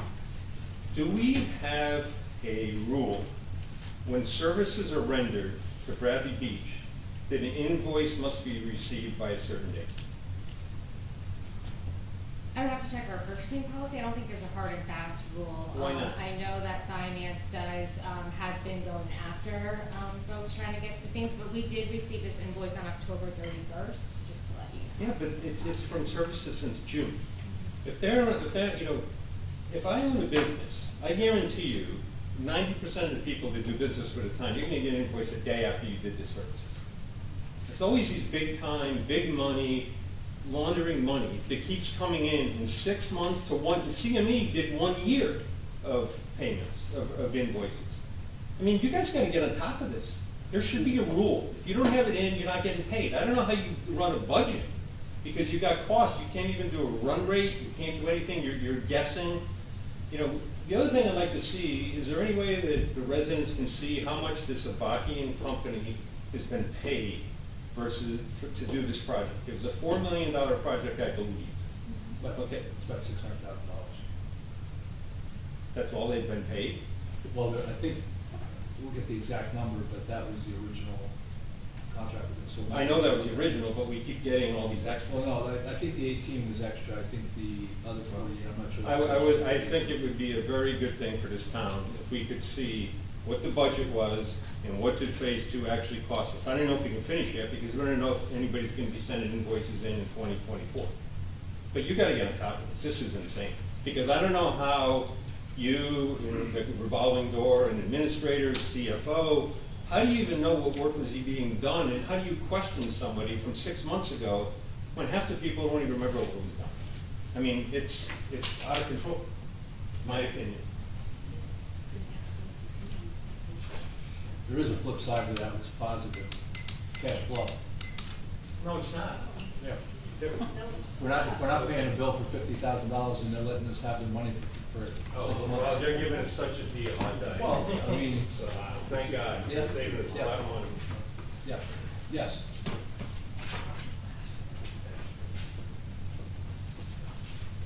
Don't pay them another 6 months, that's how you save the debt. Linda Duffy, 312 Burnley Avenue. I have a question about the bills list too. So page 15, the senior contribution says $2,000. Correct. Okay, so when our treasurer went up to collect or sign the voucher today, she was told it was $1,200. That is unfortunate. I'm sorry she was told that. The donation is $2,000. That is what we're asking the governing body to approve. So unless it's changed by the governing body, the seniors will receive it. It was on the budget also, on page 15D. So my problem is, this is why there's a lack of trust with what goes on here. Why was that information not disseminated down to Michelle? She had no idea. She said through an email and also verbally to another person who was substituting for Kathy when she's up front, where her made her sign the voucher. I don't know how that information didn't get there. I agree with you, and I will work better so that finance staff is the ones talking to people about purchase orders and what's going on with the budget. Okay. And the other thing, I have to ask, why do we pay for bottled water? Is our tap water not good enough to drink in this building or any of the buildings on the premises? Is it like the water machines? Yeah. We don't- It's small Yeah, amount of we have money. We don't supply bottled water to people. It No, says bottles. It no. says bottles on the plastic. Okay. We do the 5 gallon. We have the 5 gallons for the water machine. Yes. Why do we have that? People can't get tap water or bring their own water from home. I'm not being petty. It just adds up. Or why can't we get bottle fillers? like we have the beach. You know, you could have filtered water coming through the bottle fillers, they're not that expensive. I know we probably, in some of the older portions of the buildings, have water fountains, and that's an easier access than just putting in a new line. But, I don't know, I'm just wondering, this building isn't that new, so every school has water fountains in it when I went to school. So, but really, bottled water, it's not good for the environment, and people can bring in their own water. I believe, don't we recycle those bottles? No, I'm not saying that. I'm saying that you recycle the bottles, but really recycling is not really recycling, and we all know that. So why do we have to pay for bottled water for people? I don't have a good answer for you. All right, thanks. It's been there forever. Yes.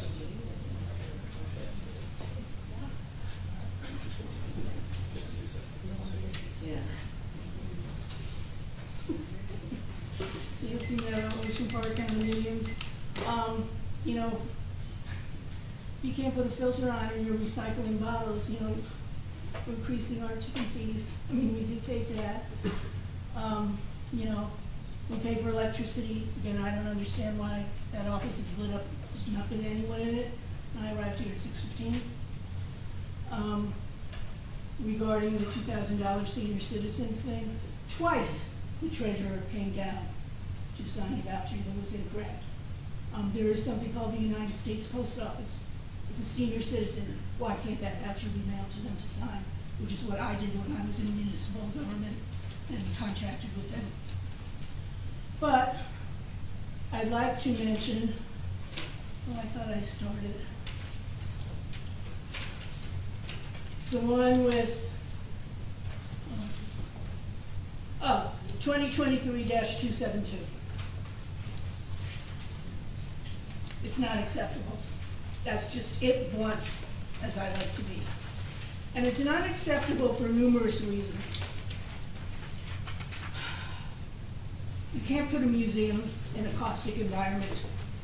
It just shows your disrespect for history, and that includes disrespect for senior citizens and populations. In addition, it's too small. There's also no parking. We have lost parking in that area over the years to that, I forget the address, what was the rehab house, to the inn. They now have more parking than they used to the Ocean Park, what used to be the entrance there. We've lost numerous parking spaces. Now we're going to lose some to a museum, I would assume, let alone who's going to be able to find parking there. And since I've been coming to Bradley Beach, not as long as many, but since 1987, that building has always been desired from everyone that I've known. And okay, yes, we do live on No Grin, to be the bathroom for the playground. I know it gets into plumbing in the state and all of those things, but why can't our energies go into something like that? We have, let's not forget, our $106,000 plus playground. Don't those people deserve a bathroom? Then you can shut down the one with Lorraine for the winter. People who use it are not taking up parking spaces. It's a win-win for many people. And I don't even know where these kinds of ideas come from. Certainly it was not in a meeting I attended. Did it ever come up before, and yet already there's a resolution? Again, and look at what would go into that building. You can't remake history. I cannot even emphasize as a teacher how important history is, and that's coming from a student who didn't care about it. And then where are we going to store the stuff? And what's going to happen when we have a storm and everything seeps through the walls and it floods out? Well, whoopsie, you know, we lost it in floods. We have enough of that kind of stuff. Thank you. Thank you. Yeah. Thomas J. Cohen, 612 3rd Avenue. I'm I'm not happy with the way some of these resolutions have been crafted tonight. You don't really give the residents the information that they need. So I'm going to start with 2023-265. Authorizing clerk's office to advertise for requests for proposals. There's no positions listed. I mean, the public should know what the positions are going to be. So I would ask that you table that until that is added to the resolution. The next one is 2023-266, authorizing to advertise for various borough concessions. Various borough concessions, not listed, no specifics, no numbers, no base bids, nothing. I would ask that that be tabled. 2023-267, acknowledgement of calendar year 2023 best practices inventory. The inventory is not attached. This document is supposed to answer and provide taxpayers with additional means for evaluating their municipality performance, including how tax dollars are utilized. There's no workshop, no one's telling us what it is. All we're doing is acknowledging that the borough has gone through the process, but there's no sharing with the residents of Bradley Beach. That information would be really important. So I would ask that that be tabled. 2023-270 is authorizing the ban of synthetic toxic pesticides in the borough-owned land, ponds, and waterways. This is actually a reauthorizing of a ban that was approved by a council and was recommended by Councilman Kotler a few years ago, and apparently was ignored because the Roundup was on the bills list. And I want to thank the residents who noticed that. But this should be recast also to acknowledge the previous resolution and name Dr. Kotler, Councilman Kotler, as the one who really started this thing. So I'm not happy with that one. I believe that should be tabled until it's redrawn. And then 2023-274, authorizing a settlement of pending litigation. This is a $70,000 settlement, and everyone's going to say, oh, it's paid for by the JIF, the Joint Insurance Fund. But the Joint Insurance Fund bills a premium of over $400,000 to the borough every year. This is not free money. This is a major administrative error that should have never happened. And the residents that are getting this money deserve it because they were treated horribly.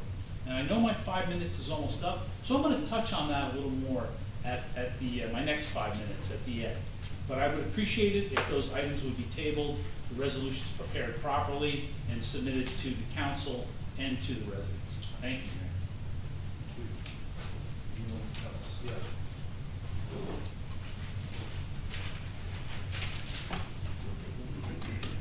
Dr. Tom Guevara, 610 Brittany Avenue. I am glad that the pesticide thing is on here. I really appreciate that. I just had some questions about it. A resolution, does a resolution like expire? Do they go away? They're good for 1 year. So is there any way we can not make this a resolution and make this an ordinance? Because I think it should be an ordinance. I think it should be forever. This should never, ever be an option. Because if we have to do this every year, and obviously someone forgot about it, because Dr. Collins, thank you for sending that to me, Meredith. It was a while ago, and it obviously just went away, and we weren't following it. So I would rather not be a resolution, and it could be an ordinance. I think it's way more important. It's really important to be an ordinance. And the other thing I had a question about was the 54 Ocean Avenue. Is that that's the quote-unquote pump house? Is that what that is? Yep. That's the building. And is this possible to turn into a museum or exhibit hall? For us, like it's like the towns, like where like they have the museum like right here, or are we gonna rent that out to someone? No, that's what we're supposed to do. That's what the grant says. It's a planning grant. It's a planning grant. So it's not like that's the money that's gonna suddenly. Do we have to match it though? No. We get 50,000 to do that. The Economic Development Authority has this grant program where it essentially looks to put decrepit or derelict municipal assets back into use. Okay. That building certainly fits the bill. Correct. But it doesn't have to necessarily be a museum. No, this is the pay for someone to come in and figure out what can be done with it. We know a little bit about it from when we put out the RFP for a restaurant. Yeah. And Well, that was handled terribly, so I hope that can. Well, hopefully this grant goes better, Dr. I hope it does. My wife talked to that person and it was terrible. So I hope, So it's for planning, it's for someone to figure out if it could be a museum. Is there any way that we can change that to not just be a museum, to be a possible concession? Is that something that they are able to look at when they do this? Like say, oh, this could do this, it could be like a list of ABC, or does it have to be? It's flexible. It is? Yeah, because it's a planning grant.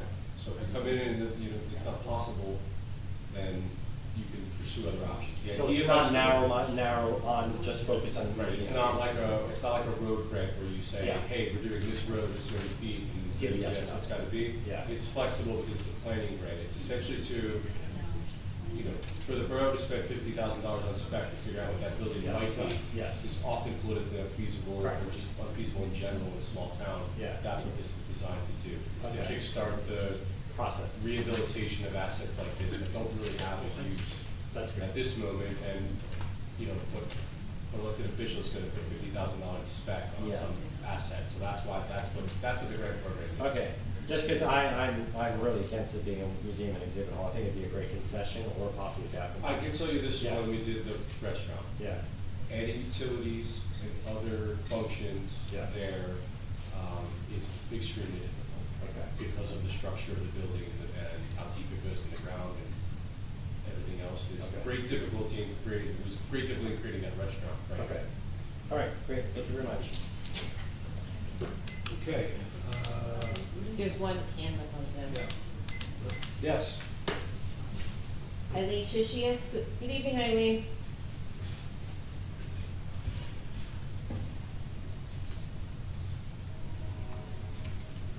Ms. Shishias?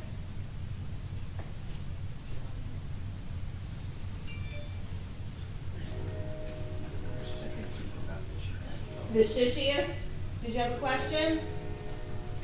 Hi. I apologize. That's okay. All right, I have a couple of questions about the bill list, please.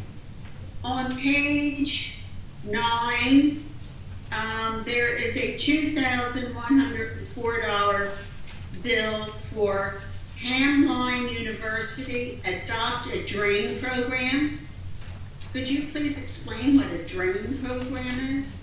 Sure, so this is a request of the Environmental Commission, which is coming out of their Environmental Commission's annual budget. This is software for Adopt a Drain. So it is a program where residents will commit to adopting, quote unquote, their corner drain. They will clean it from leaves and debris to make sure the stormwater is going down, to help with some flooding issues. Also help, if there is trash there, to make sure it's properly sorted and recycled. So it's really a beautification and stormwater effort by the Environmental Commission. Okay. All right, thank you. One other question. On page 12, American Water Bill was, it goes over to page 13, it's $12,882. Is that a monthly charge or is that a quarterly charge? I believe this is monthly. Let me double check though. I don't want to give you bad information, Ms. But I will get back to you if it's monthly or quarterly. But it is covering all buildings in the town. That includes the sewer pump station, the recreation building, this building here, police department, the public works department. So it's all the buildings in town. Okay, so you'll forward that information to me whether or not it's a quarterly or a monthly bill? I can tell you right now, ma'am, it's a monthly bill. Okay. My next question regarding the bill list is page 15, and it's with our attorney Cannon, and I'm just curious. There's a $4,305 bill for special litigation expenses. And is this Mr. Cannon's fee for the Mayor Fox's lawsuit against the council? If not, what was the borough bill, has Mr. Cannon billed the borough for his legal fees? Yeah, yes, that's my bill for L-159520, that's the litigation.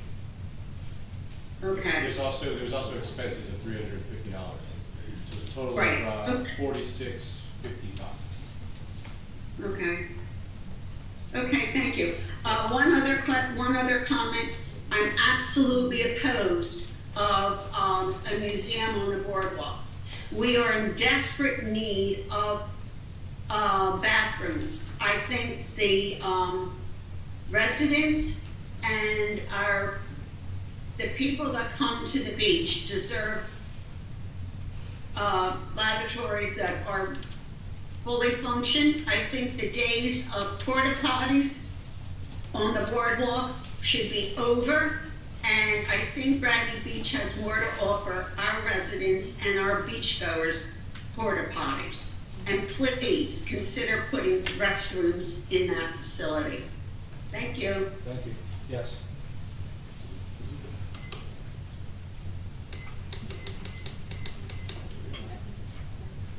Hi, Brigitte McGuire, 610 Brindley Ave. I too wanted to just discuss the same building, the pump house building. Mr. Kennan, I'm sorry, not clear on what you said to Tom. But the grant application for the $50,000, that's just for the building in general. That's not specifically for the pre-development for the museum? It's for someone to come evaluate the building and see if it can be rehabilitated into a museum or anything else. It's basically the professional services of evaluating the building. Okay, so if we pass this though, so I get that as the grant and the planning part, but if we pass it as a resolution for pre-development for the museum, are we stuck on that because it's a resolution we pass? So the deadline to apply for this grant is November 13th, which starts on today. So this would apply for the grant, and then if there's an evaluation that it's not appropriate for the museum or exhibit hall, or to basically come up with a conclusion, and we would be able to change that, pursue other funding. So we're not locked into a museum or exhibit hall, but you have to give them an idea of what you might do. Okay, so that you had to put an idea on there just to get them to come do the evaluation. You have to have some sort of concept. But if we pass the resolution as a town and we do say, yes, it's good for a museum, we don't have to stick to that, even though we passed a resolution? No, not necessarily. Okay. No. Okay, I just wanted to make sure once the resolution's passed for that, it doesn't have to stay a museum. No, and you know. Because I think then it should be workshopped. You can see museum and exhibit hall, and then we have specific conversation. They pick something general that, that's basically just a space that's usable. Right. So we gave her a general concept. Okay. So I don't want you to get too caught up in the museum. The important part is getting money to figure out what you could do with that thing. Okay. We tried private money a couple of years ago, and it just wasn't going to work out. Capital permits, intensity of use, utilities, all sorts of things. Yeah. No, that's fine. I just wanted the clarity around that. So it's very flexible. It's really, this grant is meant to kickstart us, to do us meaning the something town, with that building. to figure out what to do with these assets that are, it's just in a spot where we can put $50,000 of taxpayer money out here to figure out what you might do with it. No town really does that. Elected officials don't do that. So these assets just sit there. You can drive from town to town. You can find them in almost, every small town has something that they just don't have the money to play around with. Okay. Yeah, that's totally fine. I just would like to ask the council that if this does get evaluated and it's a go for a museum idea, that we don't just run with that because of this resolution, that then it comes to the public that we got this money, let's workshop it, and then as a community decide what to do with that building moving forward. I'm just really asking for that because this scares me to get approved tonight and then we're stuck on a museum if we get a yes that it could be a museum. So I can give you this, sure. If, let's just hypothetically say it could be a museum. That's going to cost more than $50,000. And the next round of funding is definitely matching at best. Okay. Right, so there's going to totally be a conversation about whether we're going to spend the money to make it that way. That makes me feel better. The very initial step, that's all this is. Okay, thank you so much. Anybody else? Okay, we'll move to the next agenda item, which is ordinances. We have two ordinances for introduction. The first is ordinance 2023-15. It's an ordinance amending chapter 123, beachfront areas and adjacent waters of the borough's revised general ordinances to include new Article 4, Fletcher Lake Bridge, to prohibit all motorized or powered vehicles on any type of Fletcher Lake Bridge. Open that up for council comments. Full straight comment? I guess I had your question, so if you want to ask it about motorized. I had a concern about whether there would be any, sorry. I had a question about whether or not there would be anything that would prohibit somebody from riding a motorized scooter across the walkway. Mr. Cannon has assured me that that would be against ADA regulations.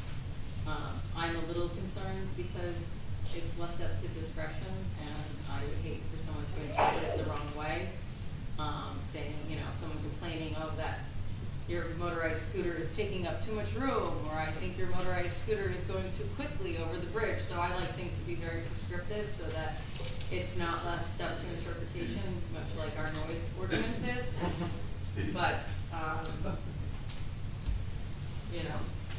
But, Counselor, yeah, I mean, it assured me that it doesn't need to be in there, and furthermore, you know, this ordinance has to match what Neptune already passed, and, I agree. This also matches the promenade language as well. Yeah. The same rules that are being applied to the beachfront promenade, it's literally the same language we use for the powered bicycles.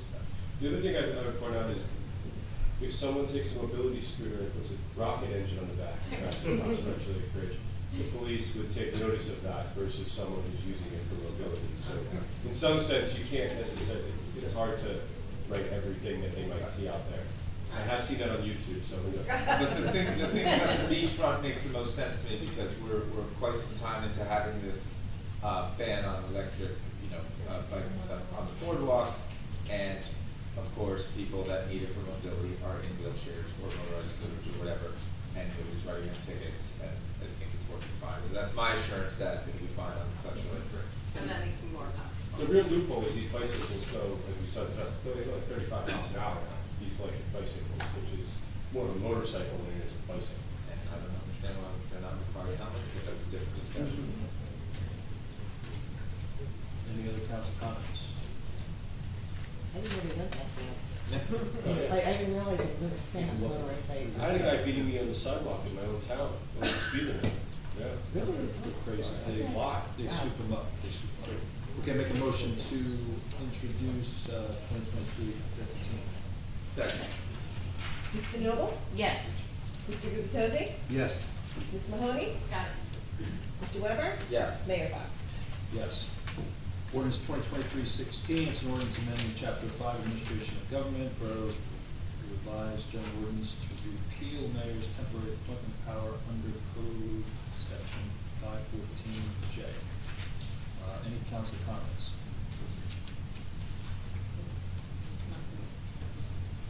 So, if there are no comments, I'll make a motion to. I have a comment. Oh, okay, sorry. Go ahead. Just waiting to see if anybody else did. Clearly, again, I made some of these comments in the workshop 2 weeks ago. I'll repeat a few of those, and I've got some new ones. That in this form of government, this position, the mayor's position, has statutory responsibilities. Again, I believe this this change is infringing on those. I think that this matter was reviewed back 3 or 4 months ago by a judge, but I think we're back to the same place. I don't think there's good consideration around continuity of government. And I think it could have an adverse employment action impact, which hopefully doesn't happen. I think we're putting the borough at legal risk, and I just don't understand why this is being specifically introduced. I think we're going down the same road that we went 3 or 4 months ago. I can mention a couple things that the judge mentioned in his legal brief, which was for his decision, that the Borough Council blurred what should be clear distinction. Adopting this ordinance was willful and unreasonable and arbitrary and capricious abuse of discretion. Again, I think we're heading down that same path. So, you know, from a continuity of government perspective, I don't know if we're really committed to that principle or not. It's an important principle. Having the right people and the right jobs all the time. So, I don't know how this would be viewed by Judge English, but my view that he would agree with me that it is arbitrary and capricious, and that those are my comments. Let's get what I said. If I may, Mr. Mayor? I wasn't on the council when all of that went on, but I feel like the ordinances are written that advice and consent of the council is needed for certain positions. I think this helps adhere to that. I also feel that in order to have continuity of government, there are ways to have employees in and approved where they can serve for temporary amounts of time while getting paid a certain amount of money. And that's what happened with Mr. Fehrenbach, and the council approved that measure. And I feel that changing it allows for certain positions where the entire council can come together and agree on an employee. And I think it's a good measure. That's just my opinion. But there will be cases where the council does not get together and agree. And at that point, something has to happen. So that's my point. I'm not trying to be argumentative. No, I understand. I guess counterpoint, and I might be a little utopian, but. Thank you. Okay, any other comments? Okay. Okay, if there are no other comments, then I'd like to make a motion to introduce ordinance 2023-16, amending Chapter 5, Administration of Government of the Borough's revised general ordinances to repeal the mayor's temporary appointment power under Code Section 514J. Is there a second? Second. Mr. Noble? Yes. Mr. Gubatose? Yes. Ms. Mahoney? Yes. Mr. Weber? Yes. Mayor Fox? No. Okay, let's move to communications. We have a land use board class 3 appointment memo for Councilwoman Kristen Mahoney. Thank you for taking on that responsibility. It's a lot of fun games. So we'll go to the consent agenda. We have some individual resolutions. First resolution is 2023-263, authorizing the budget appropriation transfers. I'll make a motion to approve. Discussion. Yeah. I just had a couple of questions. Really, I don't know if everyone's viewed this, but there's a lot of relatively small, just transfers of dollars, and Ms. Mahoney inquired about a lot of them helping the council. But I specifically was just looking for dollars that, if they move from salaries and wages in one bucket to salaries and wages in another bucket, I was okay with that because we authorize X dollars of salaries and wages. But there are a couple where items either move from other expenses to salaries and wages or from salaries and wages to other expenses. And I just wanted to ask if we could just, not only the council, but our residents could understand, let's see, it's a $15,000 transfer. It was in police salaries and wages, it's moved to police other expenses. So it's a reduction in the salaries and wages that we authorized for the police, but it was moved to other expenses. Do we know why that was? Yes, so the police department salary and wages wasn't correctly budgeted, is the simple way to put it. That is while I don't know the exact reason, I believe it's that some people were incorrectly labeled in our system as being a dispatcher as opposed to a patrolman, or a patrolman as opposed to a dispatcher. So, the police department has various contracts and agreements for equipment. These are annual agreements, calibrators, stuff like that. So, and that was under budgeted for. So by moving the excess allocated salary and wage funds to a maintenance agreement line within the police department, it avoids having to pull funds from other departments' budgets. And it also, moving forward, one of the things that I would like to see in the 2024 budget is a contracts and maintenance agreement line within the police control account. So we have requested that list from the police department for the 2024 budget preparation. Also just a note too, one of the reasons the salaries and wages was over budgeted was because of some military leaves, so there too. Yeah, because we do not pay after 90 days of food like that. And just to put this in a little bit of context, some historical context, so in 2020, the administration requested about $54,000 in transfers. In 2021, and these were all approved by the governing body, the administration requested $432,800 in transfers, which were approved. In 2022, that number was $807,335, so over $800,000.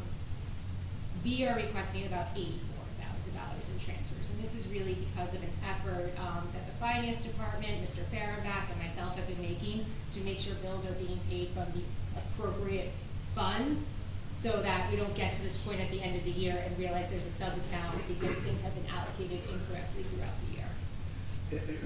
Thank you for that explanation. That was almost obvious to me as I looked at a lot of these, because you were, not you personally, but finance was moving things from OE and buildings and grounds to other expenses, buildings and grounds to other expenses, police. So I could see it was just a recategorization. But when you move things to or from salaries, it just gets my attention. And you did mention that there were police dispatch salaries. That was a separate line item right above this itemized question for $12,000, but that was all within salaries and wages. So to me, that was fine. If it should have been dispatch versus broader police, I'm fine with that as long as it stayed within salaries and wages. But again, that $15,000 and there was another $5,000. I just want to understand. Right below the police was buildings and grounds.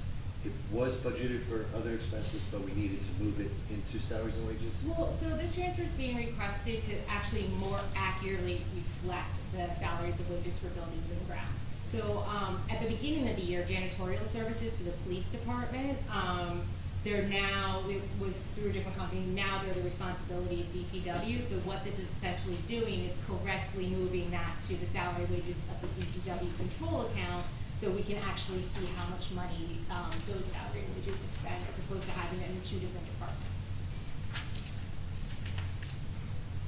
Okay, and to your point, these are relatively small dollars, so I was very happy to see it. Thank you very much. No other questions. Okay, so do I have a second for 2023-263? Second. Mr. Noble? Yes. Mr. Guptozzi? Yes. Ms. Mahoney? Yes. Mr. Weber? Yes. Mayor Fox? Yes. 2023-264 bill list for November 8th, 2023. Do I have a second for the discussion again? Yeah, question. Yeah. It's about the storm drain thing. I get the concept.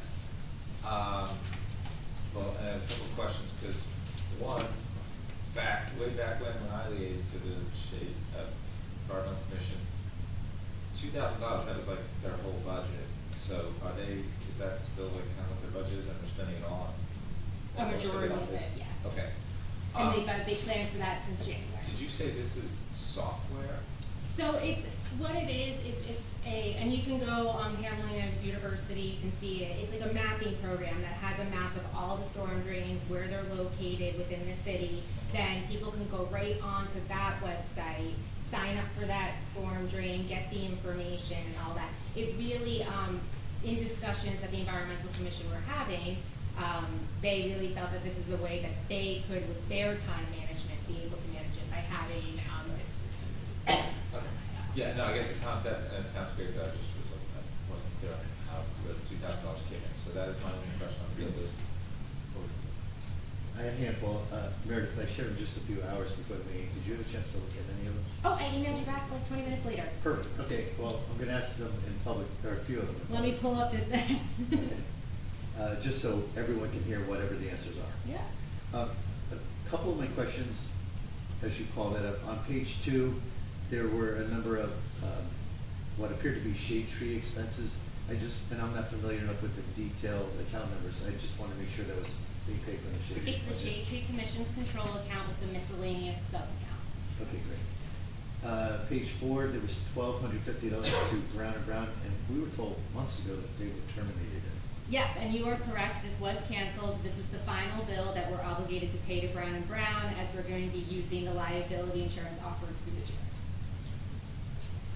Page 6, there was a $6,900 payment, and for the life of me, I couldn't figure out who we paid it to. It was CME for the Fifth Avenue project, and that was approved by the governing body via ordinance 2023-08. Okay, perfect.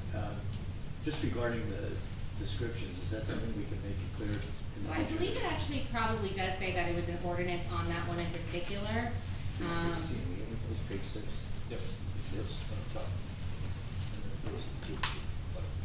Yes, the CME is associated. Oh, I see, up above.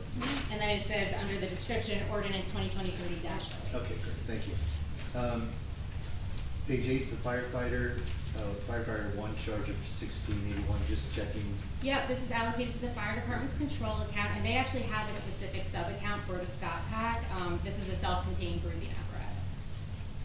Page 10, the Holman Frenzia, I know we've got questions, at least I have questions from the council as to what's happening with our CFO. You did send me a response that we're posting, we've interviewed at least one candidate. I know we had a candidate who made an offer to fine. But basically, do we turn into pumpkins at the end of the year because we can't, what do we do with the CFO come January 1st? Well, so we're also, in addition to the interview process, we have been reaching out to municipalities to discuss the shared service agreement.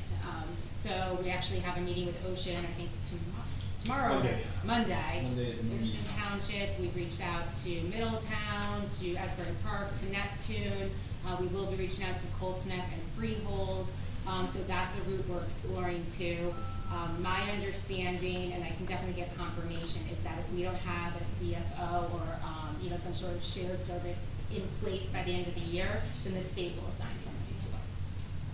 Okay, so in any event, Very confirmed. In any event, we will not be able to continue the existing. No, the state will not allow us to use the financial services. Yeah, it's 2 years.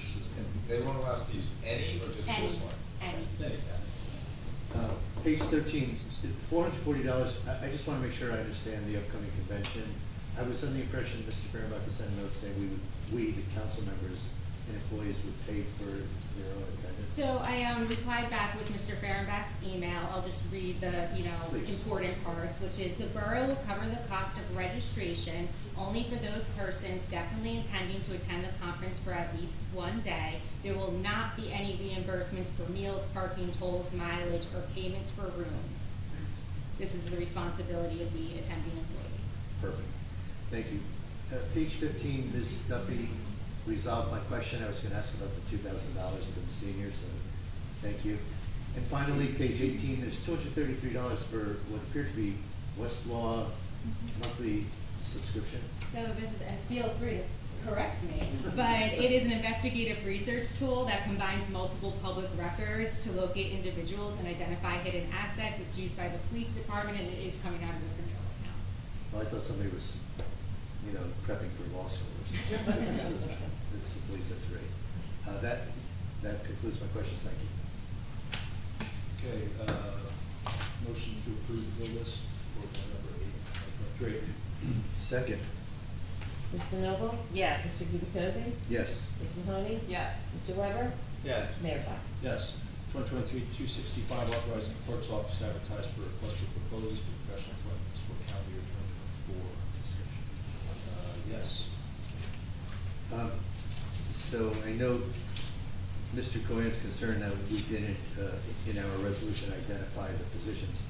Ironically, we actually did have some back and forth, just council and then our business administrator to make sure we were all talking about the same positions. Is there some list that, I know we've now developed it, I believe we have, but Meredith, is there some list that could at least be posted publicly so that residents can see what positions we're posting for? Yes. Notices, Yeah, well, I can post it, I can do whatever. It's also the same list as last year, so, you know, you can always look at last year's RFP. There were a couple changes. Yeah. What we talked about.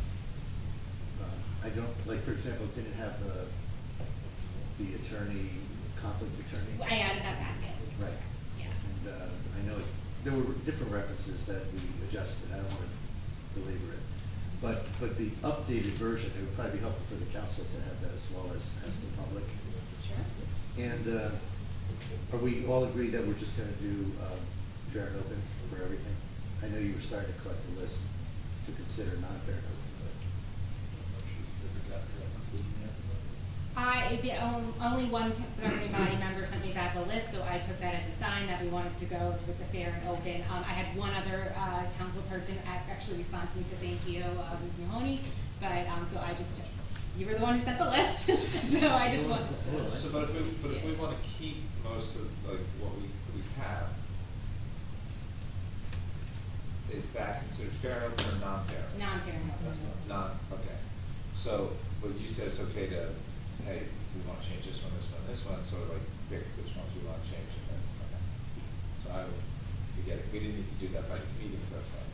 Yeah, no, because we're advertising the RFP this meeting, so that's why I said to have it back to me by noon today, so I could have compiled that list, but I only got 2 responses. Okay, gotcha.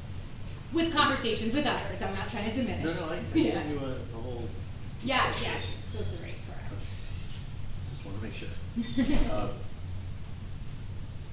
Okay, so we are going with, this resolution will be for fair and open, and we'll be able to publish for all candidates who were advertising for. Thank you. Okay, do I have a second for 2023-265? Mr. Second. Noble? Yes. Mr. Gubatose? Yes. Ms. Mahoney? Yes. Mr. Weber? Yes. Mayor Fox? Yes. 2023-266, authorizing you advertise for various borough concessions. Yes.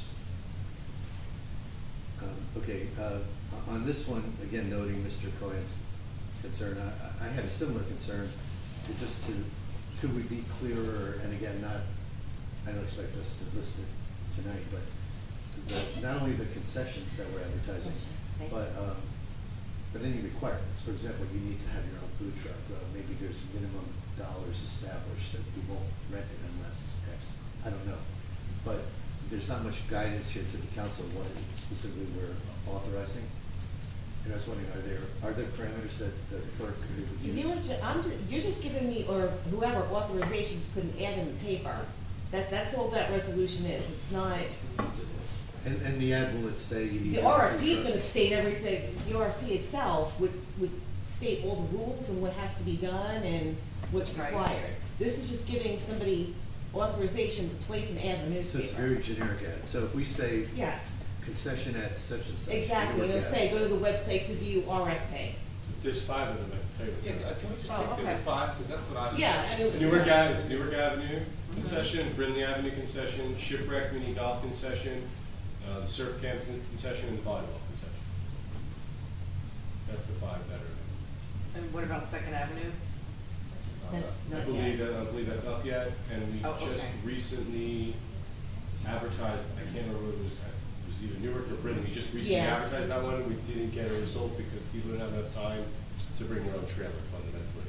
So the idea of one that we did in I think it was April this year. Yeah, was it? Yeah. We tried in February, then we tried in April again, and then it just got too late to bring someone to bring their stuff. But so the idea is that the people were asking people to bring their own truck. So we're just providing hookups, trucks versus what we publish. When do we establish a price for this? When did you establish a price for this? in the notice to bidders at the public At the auction. public, yeah. There'll be a public auction when they come. That would be in the RFP. We typically set the reserve price as the price from the prior concession. Like whatever the last rent was, we're not gonna take a haircut. The only exception to that was during COVID, we lowered some of the prices. Right. But now we should really go back to the last rent. Great. But the requirements that you need to bring your own food truck, will that be clearly identified somewhere? Well, the actual, so there's multiple parts to it. So there's a legal advertisement that says we're gonna accept bids. It gives like the basic price, parameters, and date. Then you have the notice to bidders, which gives all of the parameters of, whether it's you'd be doing for 3 years typically, what the minimum bid is. That's basically the formal bidder notice. And then attached to that, and available to the concessionaires before they come and bid, or before they deposit the bid bond, is the actual concession license agreement that we draw it up in advance. So fundamentally, I already did the ones that were, I believe it's Newark Avenue, 4 months ago. It's just gonna be the same one. You provide utility hookups in the pad, you bring everything else. We're basically just giving people a space and utility hookups at this point. The key thing here is urgency. If we wait, which happened last year, everybody's already booked to get it out now. You've got a decent shot at getting a reasonable bid. That's what we're trying to do. I agree, and I don't plan to stand in the way of progress, but again, I think it is a valid concern, not only for our residents, but in this case for the council as well, to just have a better understanding of what is moving us to approve. Yeah, if you wanted to, make a motion to amend that resolution to list the 5 that I just mentioned, we can amend the resolution relatively quickly, just list them in there. Mr. Cohen's point is well taken. Concessions are actually advertising that in there. But that's the 5: Newark Avenue concession, Brinley Avenue concession, Shipwreck Mini Golf, Surf Camp, and Volleyball. Are there any other comments? I'll at least make a motion to approve 2020. First of all, I have to make a motion to amend. To amend the resolution to include the 5 that I just read out. To include the 5 concessions. Is there a second? Second. Mrs. Noble? Yes. Mr. Gubatose? Yes. Ms. Mahoney? Yes. Mr. Weber? Yes. Mayor Fox? Yes. Yeah, make a motion to approve 2023-266. Second. As amended. Oh, sorry. That's okay. You're seconding, Jane? Second. Thank you. Yes. Okay. Mr. Noble? Yes. Mr. Gubatose? Yes. Ms. Mahoney? Yes. Mr. Weber? Yes. Mayor Fox? Yes. Thank you. 267 acknowledgement of current year 2023 best practices inventory. Discussion. Yeah. My only question here, again, hate to keep giving Mr. Clan all this credit, but I thought he raised a good point, that it would be nice if we could have a workshop and share these results with the public and with, more thoroughly with the council. Is there any critical deadline we face to get this resolution? We can do a presentation of what that looks like in the next meeting or meeting after. The acknowledgement, I think, though, is the key. Correct me if I'm wrong. Yes. Correct. Yes, but if we can do a presentation, it's, and I can let DLGS know, because we had to put the date of like when we're going to be discussing it. I can say we discussed it on the 18th, we're doing a presentation in December. I think they would just be happy that somebody was communicating with them. I can also speak about it now. And I don't know if Bill Burrow has done this in the past, but I was going to put it onto the website once it was acknowledged by the governing body so that people can look through it. I mean, in essence, the best practices inventory, it's done by law through DLGS, and it goes out to all the municipalities, and it's really the way that the state obtains vital information about the status of municipal governments and their practices in New Jersey. So the 2023 inventory assesses each municipality's compliance with various laws and evaluates the implementation of fiscal and operational best practices. The inventory also serves to provide taxpayers with additional means of evaluating their municipality's performance. Really it serves as a guide for municipalities to see where they could maybe require further technical assistance, where they can do a little bit better. So every year the BPI is a little bit different. This year in 2023, it did have some new questions. I had a lot of repeated questions. And it's down on 3 core topics. One is core competencies, which is about 36 questions. best practices, which is 12 questions, and then unscored survey, which is 18 questions. And those are questions the state puts in just because they're trying to gather some information from everybody to get a better picture. The division introduced a total of 15 new scored questions this year, and each municipality must receive a minimum score of 29. And just for everyone to know that you need to get a minimum amount, and that's how you get your full state aid at the end of the year. So core competencies address statutory and regulatory compliance obligations and other areas critical to sound municipal finance and operations, basically. These questions are all worth 1 point, and positive credit is awarded for yes and perspective, and then also not applicable answers. That is because, as we know, New Jersey has very big towns, very small towns, so it's not fair to penalize the small towns when they can't meet certain thresholds for the larger towns. That's why the not applicable is in there. The inventory also includes best practices, and that involves the fiscal and operational practices that are significant to benefit many of the municipalities, but aren't necessarily foundational in nature or uniformly applicable to all categories, which is why, again, they half point for those, and you get positive criteria for a yes or not applicable answer. So there's a total of 48 scored questions for a total of 42 points. We filed with 37 points, 32 questions answered in the positive for core competencies, and 10 questions answered in the positive for best practices. And questions in the best practices category, they're considered extra credit by local government, the Division of Local Government Services, because the inventory scoring threshold is based on the number of core competencies for which the division determined a municipality should earn positive credit rather than some of the other stuff combined. So, like I said, we filed with 37. I don't think we are in any danger of losing our state aid. Can definitely present more on it, but again, I was going to put it up on the website as a transparency method. Great, and I know over the last couple of years, we've scored fairly well as well. But I like the idea of a workshop. Sure. I guess I'm fine either way the council wants to go with approving the resolution. I was going to suggest tabling till we have the workshop, but as long as we can commit to having a workshop, just to share with the residents, I think that'd be great. I just have a quick comment. We do this every year. I know after it was asked for, the actual, whatever was provided, and that's great. I just think it should probably just come to us as a matter of course. Right? Like, we shouldn't have had to ask for it like so. Okay. I think that makes sense, and I like that you're going to put it on the website, and I'm happy to pass this resolution now. Okay, so make a motion to approve 2023-266. Second. 267, Noble? I'm sorry. Yeah, that's fine. Okay, and I will second that. Mr. Noble? Yes. Mr. Gubatose? Yes, conditioned on that we have a workshop. Yeah, but it's a yes, obviously. Ms. Mahoney? Yes. Mr. Weber? Yes. Mayor Fox? Yes. 2023-268, authorizing the execution of contract with Starfire Corporation for 2024 fireworks display. Do I have a second for 2023-268? Second. Mr. Noble? Yes. Mr. Gubatose? Yes. Ms. Mahoney? Yes. Mr. Weber? Yes. Mayor Fox? Yes. 2023-269, authorizing execution of an agreement with the MCSPCA for 2024 animal control services with the borough. Do I have a second for 2023-269? I just want to make a quick comment. Bill List Hawks out there, and I know you're out there and out there, you will know that when you look at the bill list, we basically always pay for these services to the Humane Society. I said, hey, this is a change, what are we doing?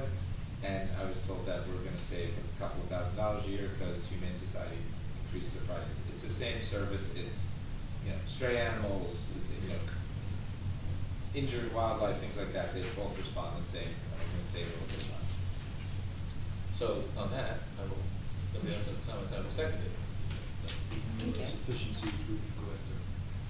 Okay. Mr. Noble? Yes. Mr. Gubatose? Yes. Ms. Mahoney? Yes. Mr. Weber? Yes. Mayor Fox? Yes.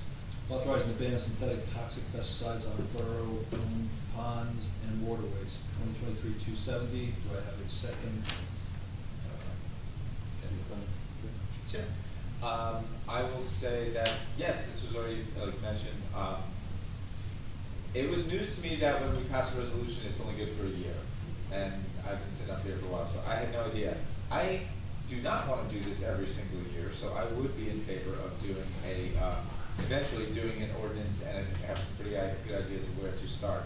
However, I feel, yeah, we should do this now because don't know how long it's going to take us to do that ordinance, and I don't know, spring's around the corner, so I'm in favor of doing this now, but I do see it as a reaffirmation of something we did in, was it 2018 or 2019? 2019. So just want to make that comment. Okay. Yeah, and I agree completely. That is always a challenge with resolutions. I've seen us respect some resolutions that are over a year old, perhaps 2 years old. However, I think, Erica, you make a good point. Beyond 1 year, you always run the risk of having different council people in play who may have been behind a resolution that might not currently be. The one thing I just want to make sure, like I had to look up, was Roundup a synthetic toxic pesticide? I assumed it was, but I guess I also agree with John that I want to make sure we do a resolution. I want to make sure that we're very clear. So if we can name examples, when we get to the actual ordinance, I'd like to be able to include more specificity so people don't all have to Google synthetic toxic pesticides. But I am prepared to approve this. Okay, we have a second for 2023. Second. 270. Ms. DeNoble? Yes. Mr. Gubatose? Yes. Ms. Mahoney? Yes. Mr. Weber? Yes. Mayor Fox? Yes. 2023-272, authorizing a grant application for the New Jersey Economic Development Authority for up to $50,000 for pre-development planning to renovate retired utility building at 54 Ocean Avenue to a museum and exhibit hall. Discussion. Yes. So my thanks to the McGuire family, Doctor and Brigitte, because I was going to ask the same question. I think the issue about naming the museum and exhibit, Mr. Nishankin is, I see him on the video, but I had a chance to reach out to Mr. Nishankin, and he said the Historical Society would be willing to use this building for some exhibits, but he said they absolutely do not want to use it as a museum. He shared the same concerns that others in the audience shared tonight, that he would be afraid of our ability to safeguard the museum's artifacts, and me personally, I think it might make more sense to look at more productive use for the building. I was thinking before this came up, some sort of a concession / bathrooms. So love bathrooms, and a concession, something simple like ice cream or playa bowls that doesn't have grease traps, that doesn't have exhaust and cooking and hamburgers or whatever. So, Mr. Cannon, when you were describing the opportunities for this grant, you said they could look at broader opportunities. Can we strike any wording that is specific to museum and exhibit hall and make it just a broader application? So one of the things this grant would explore is our ability to put a bathroom in there. And again, so this is really an effort to ascertain what it would take to get utilities in there. Where can we put a bathroom? Council President DeNoble had that conversation too. So it's really trying to find out what can we do with this building, what can the building function, and it's a planning grant. So if we change the parameters a lot, as Mr. Cannon said, this is due on Monday, I would have to check in to see if, the grant would have to be rewritten. I have to check in to see if it's working on it. Well, and again, my question was, would it be changing the parameters a lot if we simply struck that purpose and made it broader? I don't know, because CME is working on the grant, so I don't know how they've structured it. Do you understand what I'm saying? I just don't want to commit them to something that they, We only have two business days to change it if they've already. They didn't draw plans for a museum, I can tell you that. Yeah. I didn't get the last thing you said, but they didn't draw plans for a museum. No, I think the idea was to have a professional come in and tell us, can we winterize this building? tenant withhold a storm, what protections, what might we have to take with that? Can we put in a restroom? Can structurally, and I know the council president toured it the other day, like, can there be changes done with the interior of it? Those type of questions. And to confirm, if we are awarded this grant based upon this application, we would be able to guide whoever the consultant is to say, look at this beyond the museum, look at this for other possibilities as well. Is that Well, fair? I think it would be The next step evident would to, be it would be evident to us, once we got a planner looking at the site, the questions we asked that planner. I mean, the site is, it's a pretty basic site. It's, you know, around 30 by 30, and, you know, what they're gonna tell us is utilities. They're gonna tell us about, you know, what the possibilities are. I have met with the Historical Society and with Mr. Nishanka and spoken to him a few times. We've never said we would lock, stock, and barrel be there with everything, every artifact. Because one of the questions we have to answer is, how secure is that building? Now, we know that building has withstood a lot in a lot of years. You know, Hurricane Sandy building held up. So the question becomes humidity control, securing the building. That's part of what planning we have to do for us. So I view this, the opportunity I see here with, and I have been a proponent of the museum and the historical site, is we have the potential of giving them somewhere in the neighborhood of 1,000 square feet, maybe a little less. They currently have, if you take the main area of Biazzi and that display area, about 800 square feet. So they actually pick up some square footage. They have a storage area of about 400 square feet that we might figure out a better use for. Like, for instance, if we took that wall out, then the Biazzi Center would become bigger for the seniors. So I view it as this could be a new, not new, but a revised home for the seniors, being expansive. And then additionally, the Historic Society, I believe, would get, if we passed all the tests, I think it could be very cool in that we would have a bathroom attached that would be year-round. That would be part of the plan.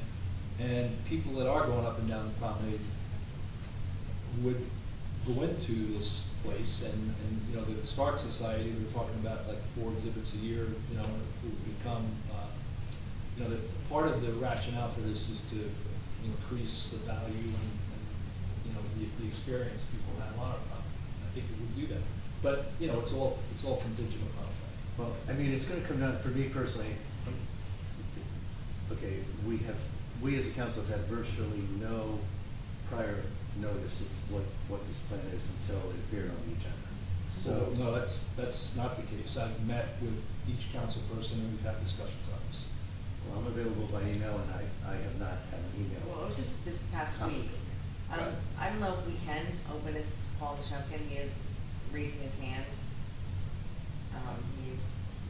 So I had a comment before we go to the public. Oh, okay. So the way I see it is, we're gonna learn, with this planning grant, we're gonna learn about this building, and I would imagine like what we learn, we can apply if we want to turn it into an ice cream stand, or we're gonna turn it into Absolutely. a temporary place for the, so that's my thing, but I have questions about this program in general. It seems like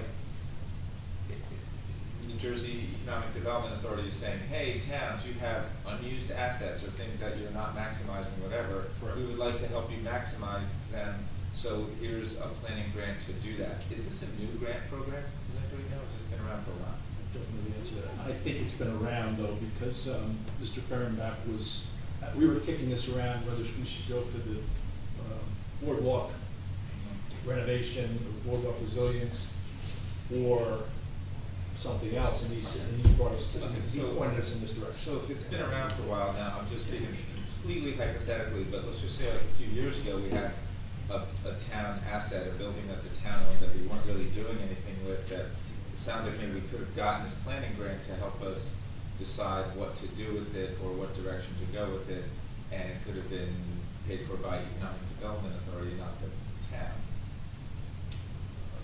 That's the way it sounds to me. So I up to 50,000. Yeah, I hear you, but then Greg said that it sounds like if the plan, you come up with a plan and the plan's approved, there could be something, it could be like matching money, so maybe even Well, they would pay half of it, you never know. I don't think Speaking we're, hypothetically. no, but I don't think we're saying that that group would then give us subsequent grants for renovation. I think we'd have to go out and get other grants in other places. Okay, it's not, and which of course is not guaranteed, but it's not, Correct. it would have been a way to get somebody else to pay for half of the stuff. But nonetheless, I think it's a good opportunity to learn about the building, and again, I think if we apply what we learned to maybe turn it into whatever, an ice cream stand or place for historical exhibits or whichever. Yeah, and we just have to decide the permanency of that, or is this just a place to do it temporarily? So. Okay, so do you want to hear from Paul? He is the president. He, took his hand down. Oh, Put his hand down. Okay. Okay, so we'll make a motion to approve 2023-272. Second. Mr. Noble? As long as we're not locked into the museum and exhibit hall and we're considering bathrooms, I'm very happy with this. I will say yes. Mr. Gubatose? I have the exact same caveat. I am not in favor of the museum and exhibit hall, but I am in favor of bathrooms, and I am in favor of having someone help us fund a broader study, so I will say yes. Ms. Mahoney? I'm always in favor of free money, and as long as, You pay your taxes for this. this is true, nothing's free. And as long as the title of this is just, necessary to push this through, I'm gonna vote yes. Mr. Weber? Yes. Mayor Fox? Yes. 2023-273, terminating stipend for John Reed for parking year maintenance. Make a motion to approve 2023-273. Should we just mention, we're not taking, this was found to be a duplication, correct? Or I guess it's Somewhat. I think what we found was we got a little bit of skill transfer to another person, so we were able to leverage one of those efficiencies that we. And I just don't want people to think that we're not, no longer maintaining the needed. No. So, I will second that. Mr. Noble? Yes. Mr. Gubatose? Yes. Ms. Mahoney? Yes. Mr. Weber? Sorry, I am so That's sorry. okay. I will vote yes. Mayor Fox, I'm a little punchy from yesterday, I'm sorry. 273, you had a brisk day yesterday. Yeah, I had a day 273, 274, authorizing settlement of pending litigation for Superior Court of New Jersey, titled Januzzi versus Stratford Beach, bracket MON-L 1876. Make a motion to approve 2023-274. Second. Mr. Noble? Yes. Mr. Gubatose? Yes. Ms. Mahoney? Yes. Mr. Weber? Yes. Mayor Fox? Yes. We will now move just get it away, to announcements. We have no announcements. We'll go to, we do have one announcement. It's a spur of the moment announcement. Captain Arnold and his wife just had a baby boy a month or so ago. So Mom and Captain, one of the texts I was getting in the middle of that Jeff meeting. We wish him and his wife, that's his firstborn, so we'll see what his naming convention is, we'll see. Okay, we're now going to go to Mayor and Council reports. I can go first. First, hope everybody has a great Thanksgiving. We have a lot to be thankful for here in Bradley Beach. We won't have a meeting before Thanksgiving, so everybody enjoy the holiday. Election day was yesterday. Bradley Beach turnout, I was very proud that I heard that it was very brisk. I was over at the voting location, and there was a line, and this was an off election, so it's really great that we had that level of participation. I congratulate all candidates, win or lose, because whether you won or you lost, you stepped into that arena, as Teddy Roosevelt would call it, and it's not an easy arena to be in sometimes. So hopefully our winners serve us well, and our losers we thank very much for making the effort. I'm going to continue to mention our thoughts and prayers around Israel, primarily, and because we have a pretty significant local Jewish community. Rabbi Maury Kelman and his congregation is holding a special vigil tomorrow, and asked us to invite the public. It's to raise awareness around the hostages, including many Americans. So he just asked for that level of support, so I think that was appropriate, certainly. We have another fairly solemn occasion this weekend, 11/11, at 11 o'clock. We have our Veterans Day ceremony. It's important. It's a very important annual ceremony. It's that and Memorial Day are my two favorite ceremonies here in town. It's 11 o'clock, Riley Park. The weather looks to be a little brisk but clear. This year, our veteran honoree is former Army Captain David Broadbent. We've had a little bit of a revolving door with some of our honorees. We've been trying to get them on the track of Memorial Day, Veterans Day. If you do Veterans Day, you're the Grand Marshal of Memorial Day. But we've had a combination of deployments by many of our honorees. And I say that only because I wanted to welcome back Rafik Pickett, officer who was deployed right before the Memorial Day parade, which he was supposed to be the Grand Marshal. We'll get him to do that next year, and he just got back from a deployment in the Middle East. We'll start back up at work next month, but we certainly are glad he's back and safe. And please join us Saturday to honor our veterans. This Sunday is Mayor's Wellness Walk, the final walk of the year. Hopefully you all can attend. It's 10 o'clock. It's also going to be brisk. It's going to be about 40-ish degrees, but the wind doesn't look too bad. We do have a special speaker, as we've had in the last 3 or 4 events. So we ask you to try to attend. It's good exercise, good healthy stuff. On the infrastructure front, Lake Terrace renovations beginning. It's about a 2-month project. We did meet on Sylvan Lake, the natural shoreline, with a joint meeting with Avon and Bradley Beach last week, and we're starting that process of trying to get requirements definition kind of honed in.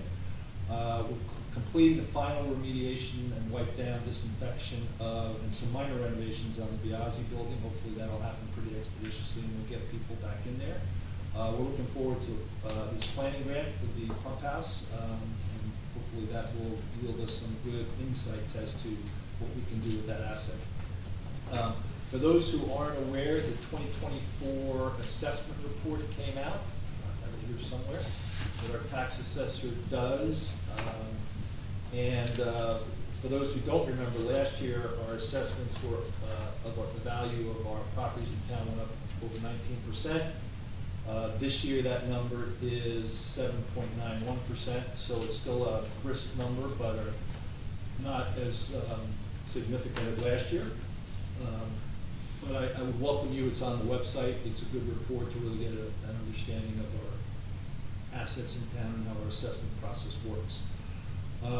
Library, lots going on. I'm just going to try to go through them quick. November 9th, there's a wellness book club that's sponsored by the Mayor's Wellness Campaign. Gigi Naples is going through some book discussions. So I encourage you to participate in that. Tuesday, November 14th at 2. Wind, salt, spray, and sand. It's a gardening seminar run by Rutgers Master Gardeners in Monmouth County. It's an in-person event. Thursday, November 16th at 6 p.m. Patricia Radowski's going to, she's featured in Chicken Soup for the Soul. She's going to lead an author talk and a reading. On November 30th at 6 p.m. the Navasink Brass is professional brass quintet. They will be at the library. There's the last piece on the library, partnership with Bradley Beach. We're working on a bridge of books. It's a nonprofit group that's going to help secure a grant to get an early reading center at the laundromat, which I think is pretty cool. Recreation, Rec Center had a very successful Halloween dance and trunk or treat event in October, late October. Additionally, we decided to open up this dance to pre-K to 4th, and it was a big success. Rec started a walking group every Thursday, 1 o'clock, at Fifth Avenue Gazebo. On Monday, November 13th, and running through December 15th, Rec Center will be collecting donations for the Jersey Veterans Memorial Home in Menlo Park. list of items and drop-off locations will be found on the website. There will be a friend giving event on November 21st at 2 p.m. It includes classic Thanksgiving movie, crafts, and a snack. All are welcome. The senior club will be meeting on November 15th due to the holiday. They usually meet the fourth week. This will be the third or second, I guess. Crossroads and Coffee is at a break for the holidays. December 3rd, we're having breakfast with Santa for the first time. And December 15th, we'll have a Winter Wonderland dance for pre-K to 4th. Moving to my last piece, which is fire and first aid. First, I want to thank the fire department, particularly Walter Wilson. Walter was our behind the scenes and front man on the coordination of the Halloween parade and the costume contest. Walter does that every year. That's one of his two biggies. His other biggie is the Easter egg hunt on the beach. So we thank Walter for that, and the fire department for their continued involvement in the community. I will now just go through the first aid and fire report. First aid for the operational period ending November 8th, the squad responded to 27 day calls and 18 night calls for a total of 45. 25 were for medical calls and 20 for fire calls. The squad conducted one drill for the education membership on the Length of Service Awards program, LOSAP. The squad participated in Fire Prevention Week at the grammar school, also participated and provided medical overwatch for the Alliance Weekend, the trunk or treat, and the fire department Halloween parade. The squad requested one mutual aid from Neptune EMS and provided that service, 2 to Ocean Grove, 1 to Neptune, 1 to Avon. The squad fulfilled 99% of their assignments for the operational period. Fire department, for the operational period ending November 8th, the department responded to 20 requests for the department. The department presented their annual fire prevention week program at the grammar school. The department hosted their annual Halloween parade. Congratulations to all winners. The department conducted one drill for the education of membership on the Length of Service Awards, LOSAP. Congratulations to Captain Ron Minsky on his state certification. On scene hazmat incident commander, also obtaining the certification as an on-the-scene hazmat incident performing shot freeman. The department fulfilled 100% of their assignments for the operational period. The fire department, first aid, thanks all military veterans for their services this Veterans Day. Give thanks to all citizens and first responders for your support throughout the year. Have a safe and happy Thanksgiving. Always looking for volunteers. You can check the website for that. And that is the end of that report. That ends my report. And we will now go to Council President DeNova. Thank you, Mayor. The next Board event meeting is going to be held November 21st at 7 p.m. in the school auditorium. And next week, November 15th, is part of the AVID program, where Bradley Beach Elementary School will have a high school presentation day. Students from RBR, Allied Health, Communications, and Neptune High School will visit with the Bradley Beach Elementary School students. The high school students will be speaking about their path to high school, what motivates them, and their goals for post-high school. Tourism. I attended the Tourism Commission meeting October 31st at 10 a.m. They reviewed the 2023 events and the costs of the events, and they are putting together the 2024 schedule of events. Speaking of which, celebrate the holiday season at the Bradley Beach annual tree lighting event in Riley Park on November 26th, Sunday, starting at 4 p.m. Join the fun in the park with Santa Claus as he makes a special visit, arriving on the fire truck. There'll be live music, hot chocolate and cookies, holiday games, and holiday dance performance by one of the local dance studios.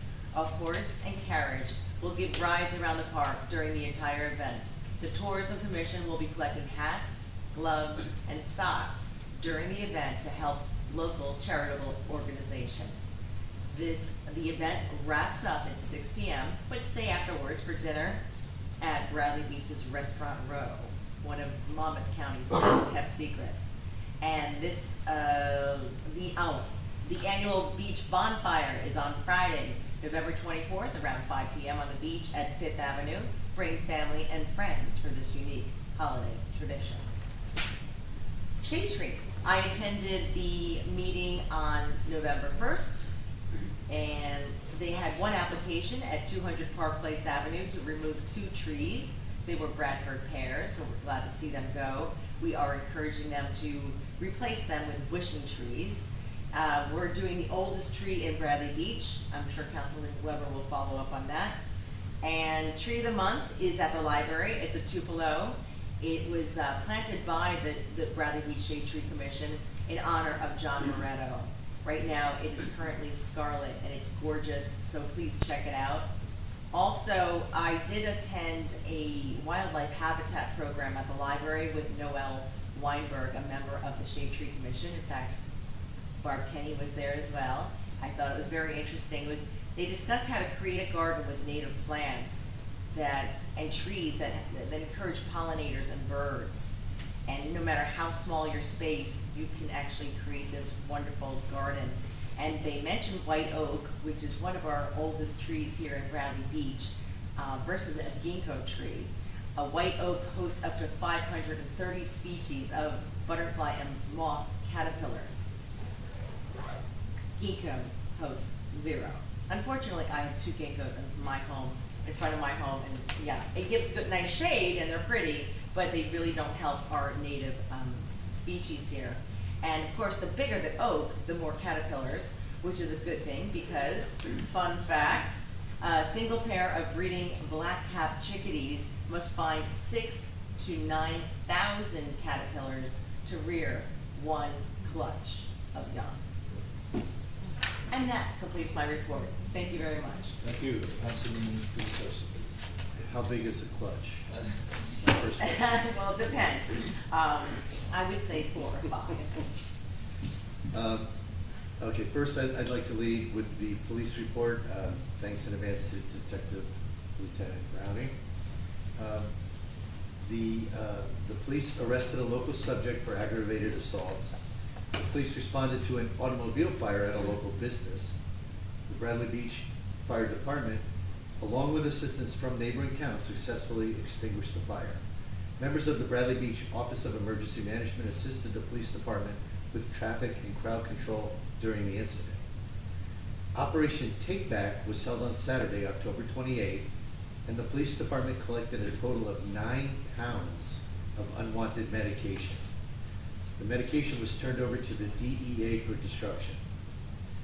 Now, Detective, this is my favorite part of your report, and I think everyone else will find this equally amazing. A motor vehicle was previously stolen from our town, and it was recovered by Virginia Customs agents in a shipping container headed for Africa. This is pretty cool. I love it when you get extra color into our reports. The Detective Bureau is continuing the investigation. So again, thank you, sir. The mayor briefly mentioned, and I'll briefly mention as well as the liaison for Sylvan Lake, that there was a meeting on November 1st in Avon. Very well attended from residents from both towns. A lot of good questions asked of the body of people that are planning the restoration. But this is potentially really big news for both Avon and Bradley, because this lake again has been in need of restoration for possibly 2 decades. And it sounds like real progress is being made. They have some preliminary funding, 150 grand or so, to do a plan. And once they get the plan done and in place, the project is then considered to be shovel ready. And apparently, the big money that they might apply for grant-wise, $1 million or more, is much more easy to obtain when your project is shovel ready. So given that we've more or less been stalled for close to 20 years, it's really exciting for Sylvan Lake. And my final comment also pertains to yesterday's election day. Many of you may know that our borough council, spelled S-E-L, Mr. Cannon, is also a council person in Aberdeen. And I just wanted to express congratulations to Mr. Cannon as he won re-election for his council, and he was the top vote getter in Aberdeen.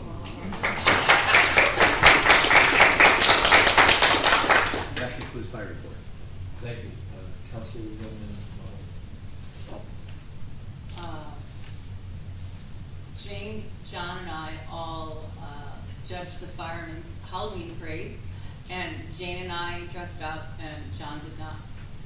And we all had a really good time doing that, and we handed out lots of prizes, and it was very difficult. Tomorrow I'll be attending the special land use board meeting as we review ordinance 450. And then the following week there is a regular land use board meeting. That's not typical. No, it's not, it's not, it's not. I didn't sign you up. No, I know, I just wanted to mention it, lots of meetings, and that's my report. Okay, thank you. Sure. Councilman Miller. Thank you, Mr. Mayor. Yes, judging the Halloween parade is pretty much the hardest thing you ever have to do as a council person. So I'm just warning you, it was really tough, but we did have a good time. The Halloween parade was great. Thank you to the fire department for putting it on. We'll change for now. We walk through where we used to sit, and it's more like a stage for them. So I think it's a good change. I would like to thank Erica because you know what I sometimes have been a full worker, and I know that it's like a 14-hour day, and it's probably longer for you. So apparently we had elections in this town, and none of us were on the ballot, and it all went smoothly, so thank you, Erica. It's a long day.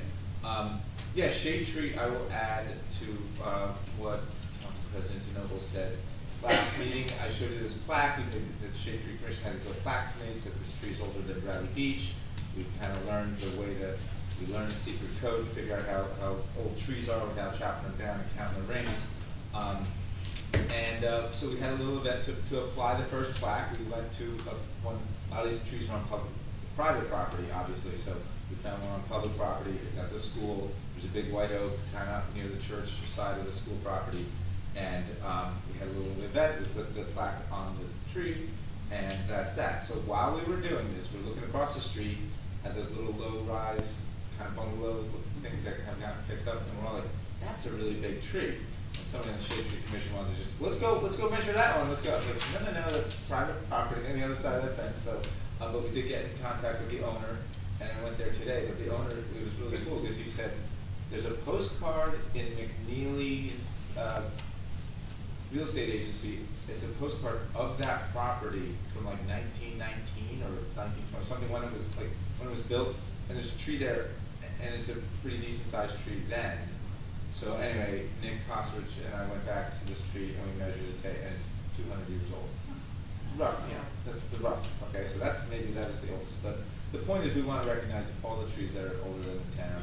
130 years, obviously, is the figure. So there will be a little thing in the paper because we told them about our plaque idea.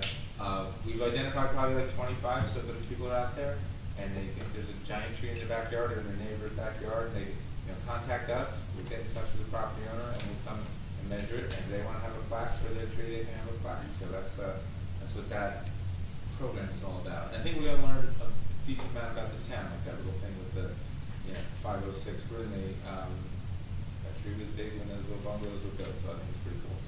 I had a meeting with the chief of police about site triangles, because I have concern that our site triangles at certain intersections, or a lot of intersections, aren't great. But I would actually like to hear from the public. Does anybody else, if I'll speak at once or anything, but get in touch with me whenever you can. But is anybody else thinking driving north and south across town on one way is, once you get to that east-west street that you're trying to cross, it's really hard to see down the street. You kind of can't until you're at in the middle of the intersection where you have to inch out like a caterpillar. you have to inch out like a little caterpillar. And okay. So I think you're going to inch out anyway, but I think it'd be better to pretty good sight while you're inching out. So get in touch if you think site triangles or something we should address. And I want to do something that's it would clearly take away parking, and so that's obviously something we want to be really circumspect about and not just do it, but I want to know if people think it's a problem as well. The roundup resolution, I'm glad that we did that. Councilman Gubitosi, they're all synthetic toxic pesticides, so just like every single one you could think of, they'll all be on that list, so I'm not sure we should list them all. But I found something out, and going back through my own records to find this resolution that I knew we had passed, it was really hard to find because back in 2018, 2019, we would get agendas, but they didn't have resolution numbers on that. I'm trying to get you to imagine that, like where we don't have the actual resolution numbers. We'll have to go to the meeting the next meeting, read the minutes, get the resolution number, and then went back to my materials for that meeting and found out I didn't actually have that sent as one of the attachments for that meeting packet. So it just gave me an appreciation of the way we do it now, and there's resolution numbers on everything, and it's really organized. So I know, and some people think nothing gets better, but honestly, that got better. And I'll add to that that we used to get bill lists, and it did not explain what the things were for. It's better. I know you don't all think it's better, but it's definitely better than it used to be. And finally, yeah, the Sylvan Lake meeting, I attended that as well. They explained about the living shoreline. That was really great. I think part of what I learned is that why bulkheads aren't great. They're not great for the health of the lake. I think what we have to remember is bulkheads protect the whatever the property that's there. Maybe keep the property from falling into the lake. That's good for the property owner, but it's maybe not the best for the lake. And so I think what they came up with for Sylvan Lake is it's a good, it's not set in stone, but they have a good plan. And I think that with the kind of public interaction that they had at this meeting on November 1st, they can even work to make this living shoreline thing even better. So looking forward to that, and that is the extent of my report. Thank you. Okay, that ends the mayor comment reports, public comments. Are there any public comments? Yes.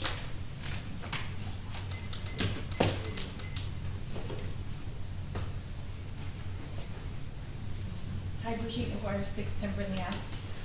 I have a question. Meredith, I meant to contact you and I forgot, and then with all the bills list questions tonight, I came back to it.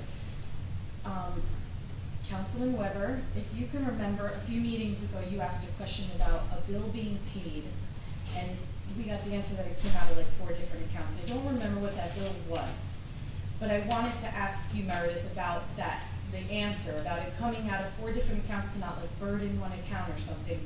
Can you, besides it not burdening one account, can you tell me more about why we would have 4 different accounts to pay one bill? Sure. So let's take the American Water, for example, that bill this evening.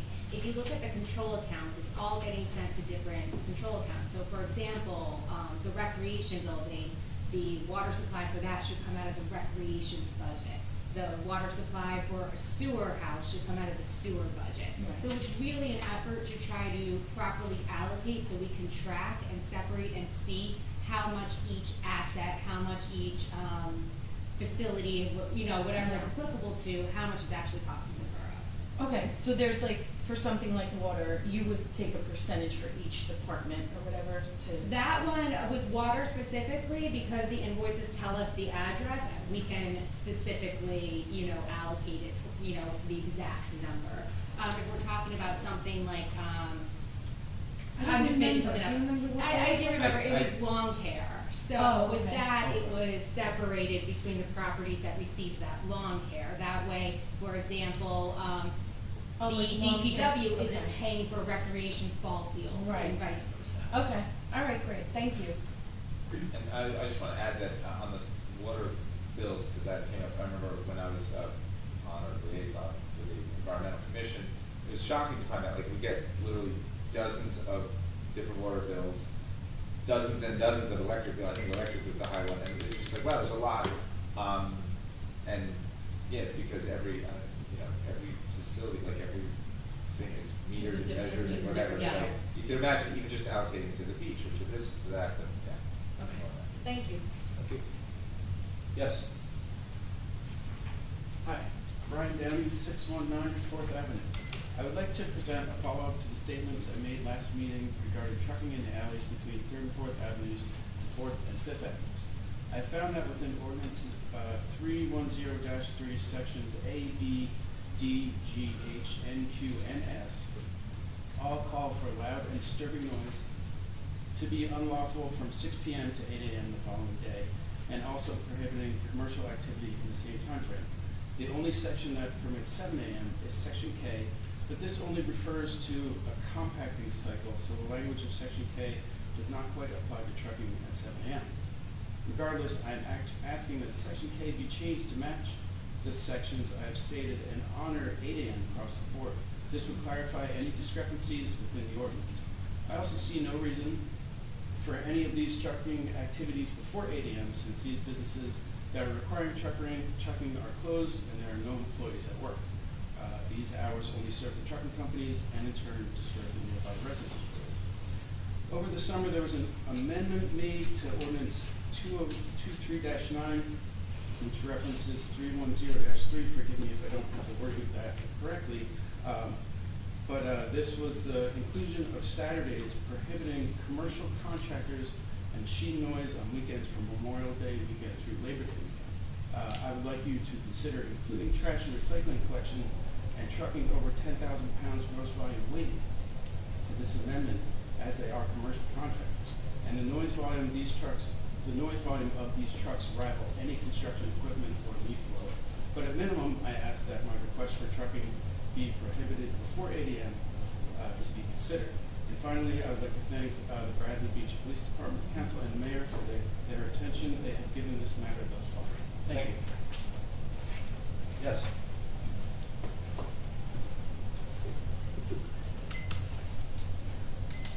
How big looks tonight? I don't know.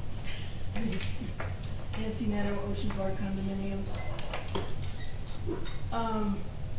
While you're redoing resolutions and turning them into ordinances, I would like to, about the same time, I think as the roundup came, one about idling municipal vehicles. That was a resolution, should be turned into an ordinance, in my humble opinion, as which all of this is. I don't know why we had to pay for a Dr. Drain. I've been cleaning my drain ever since we were resurfaced, I don't know how many years ago, and my street was pitched incorrectly. You can even ask Public Works, they come around and they're like, we know, we see you doing it. And even you mentioned at the last meeting that at a certain point, which is probably long after I've cleaned my drain, you clean yours. So the fact, again, when are you gonna stop spending money?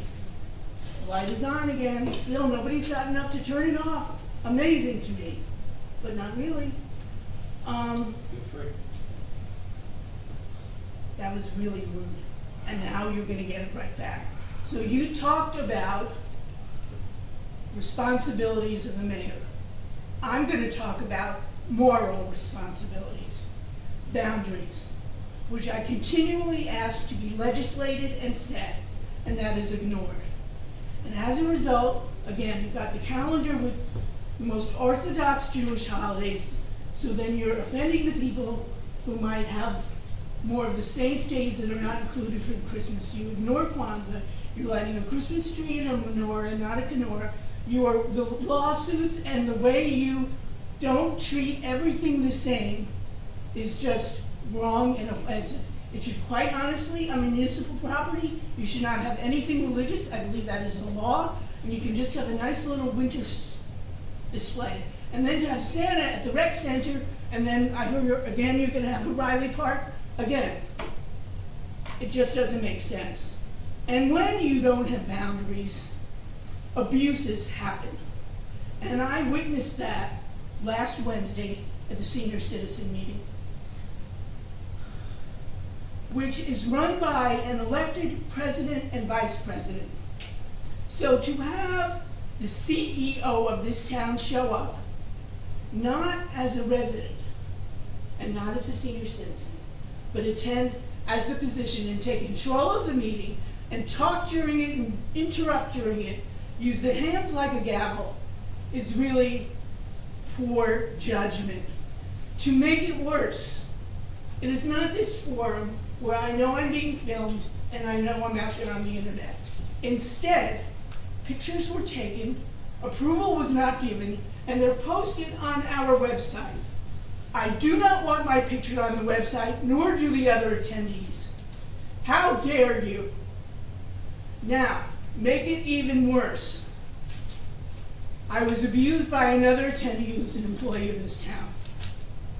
When is this body going to be responsible for its employees?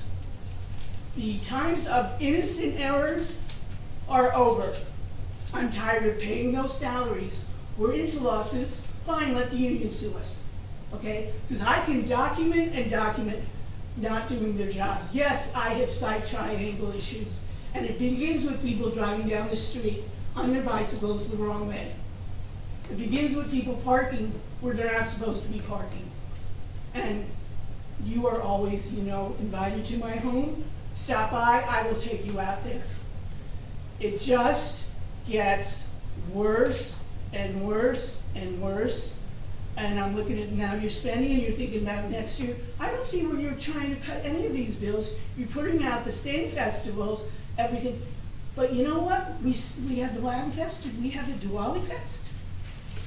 Your lack of consistency and exclusion is more offensive than my vocabulary can do in this meeting. And I don't know what you do behind closed doors, what your little one-on-one meetings are, what your little emails are about, but the fact of what you put ahead of common decency is vile and disgusting and rude. And you get up and you turn off your light, because you are the one costing the taxpayers money. Thank you. Anybody on the board? We have somebody on the board. Yeah, we have somebody on the board. Hi, Don Greenberg, 302 Park Place Ave. And I attended the Sylvan Lake meeting that John went to. And I gotta say, the solution was elegant. It'll be great for the lake, and it'll be great for the environment in general. And I really urge everybody to get behind it. As far as site triangles, hey, John, try Park Place and Main Street. Try making a left there. You take your life in your hands. So that should go on your list for one of the site triangles. And that's all I got. Thank you very much. Thank you very much. Yes. Thomas J. Cohen, 612 3rd Avenue. Thank you, Councilman Weber, for mentioning the site triangles. They are horrible all over town. They go north-south, they take the ocean, they take Main Street. It's just way too risky. Way too risky. So that should be reviewed. I don't believe as a layperson that it meets the site triangle standards that are approved by engineers. So I would love to hear what CME has to say about it. The other thing is I just don't understand why we are disingenuous. Here we're doing this application to get a grant, and we're saying it's going to be a museum and exhibit hall, and clearly the council isn't in unified stance on that. So why are we lying in the application to say it's going to be a museum and exhibit hall? It might be. Oh, it might be. It might be, yeah. Oh, but that's not what the consensus is right now. So why don't you put I don't concession? know if we have a consensus when we know you're gonna have a plan. So. But why would you have a consensus on what they want to do, so you should say concession in here also. So it could be a possible concession. So it's disingenuous. Also, then I'd like to talk about this settlement with the Januzzis. The way this resolution is written, and I'm sorry, Mr. Cannon, I just have to get it out there, okay? The JIF is financially responsible for the action except for the borough's $2,500 deductible. Now, I've already said we pay them over $400,000 a year in premiums, okay?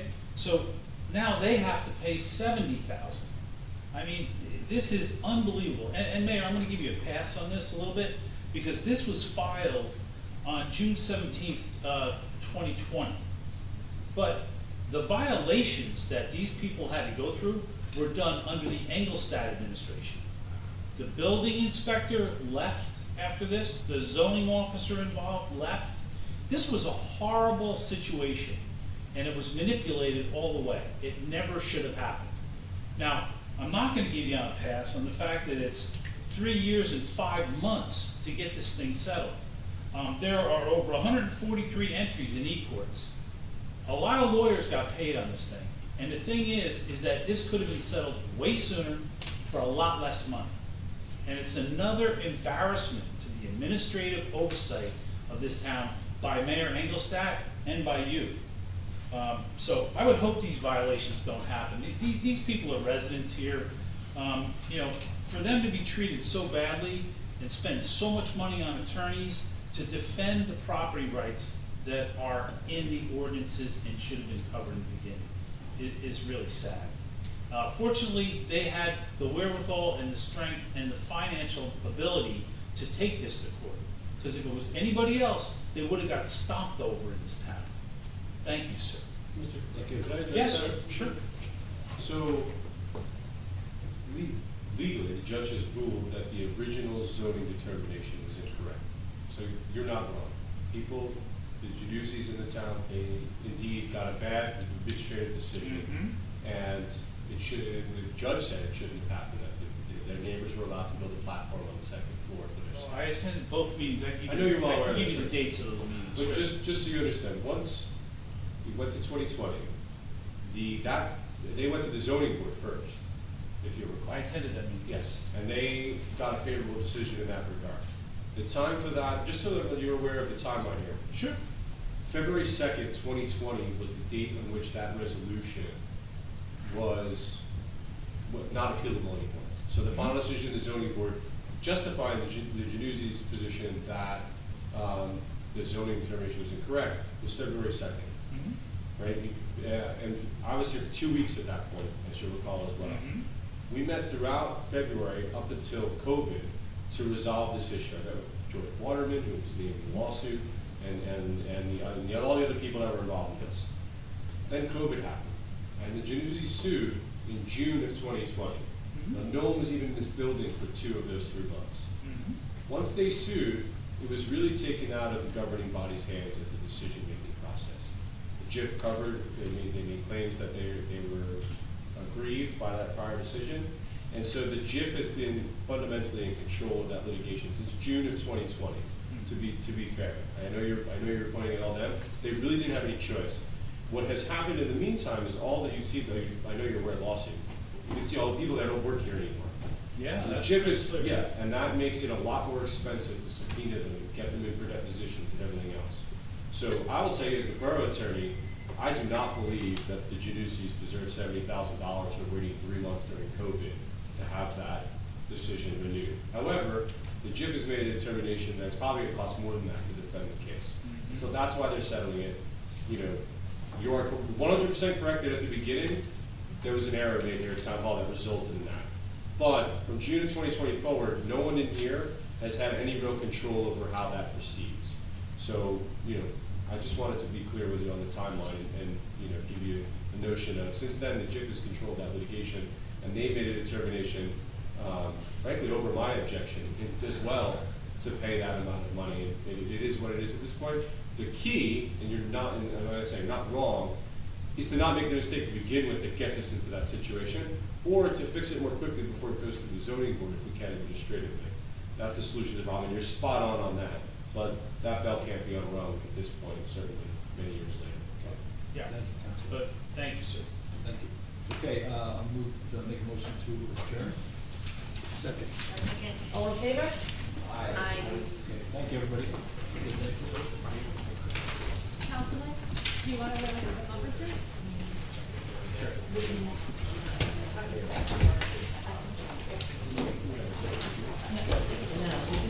At the beginning, right? Sorry, these run together for me sometimes. Well, I thought I was punching today. Yeah, well, election night and baby, so. Yeah, well, I have the election night on the meeting tonight, so I couldn't pay. Sorry. Hey, Greg. I'm sure. And I was through, I was the whole litany of. I have a dog that was at Dana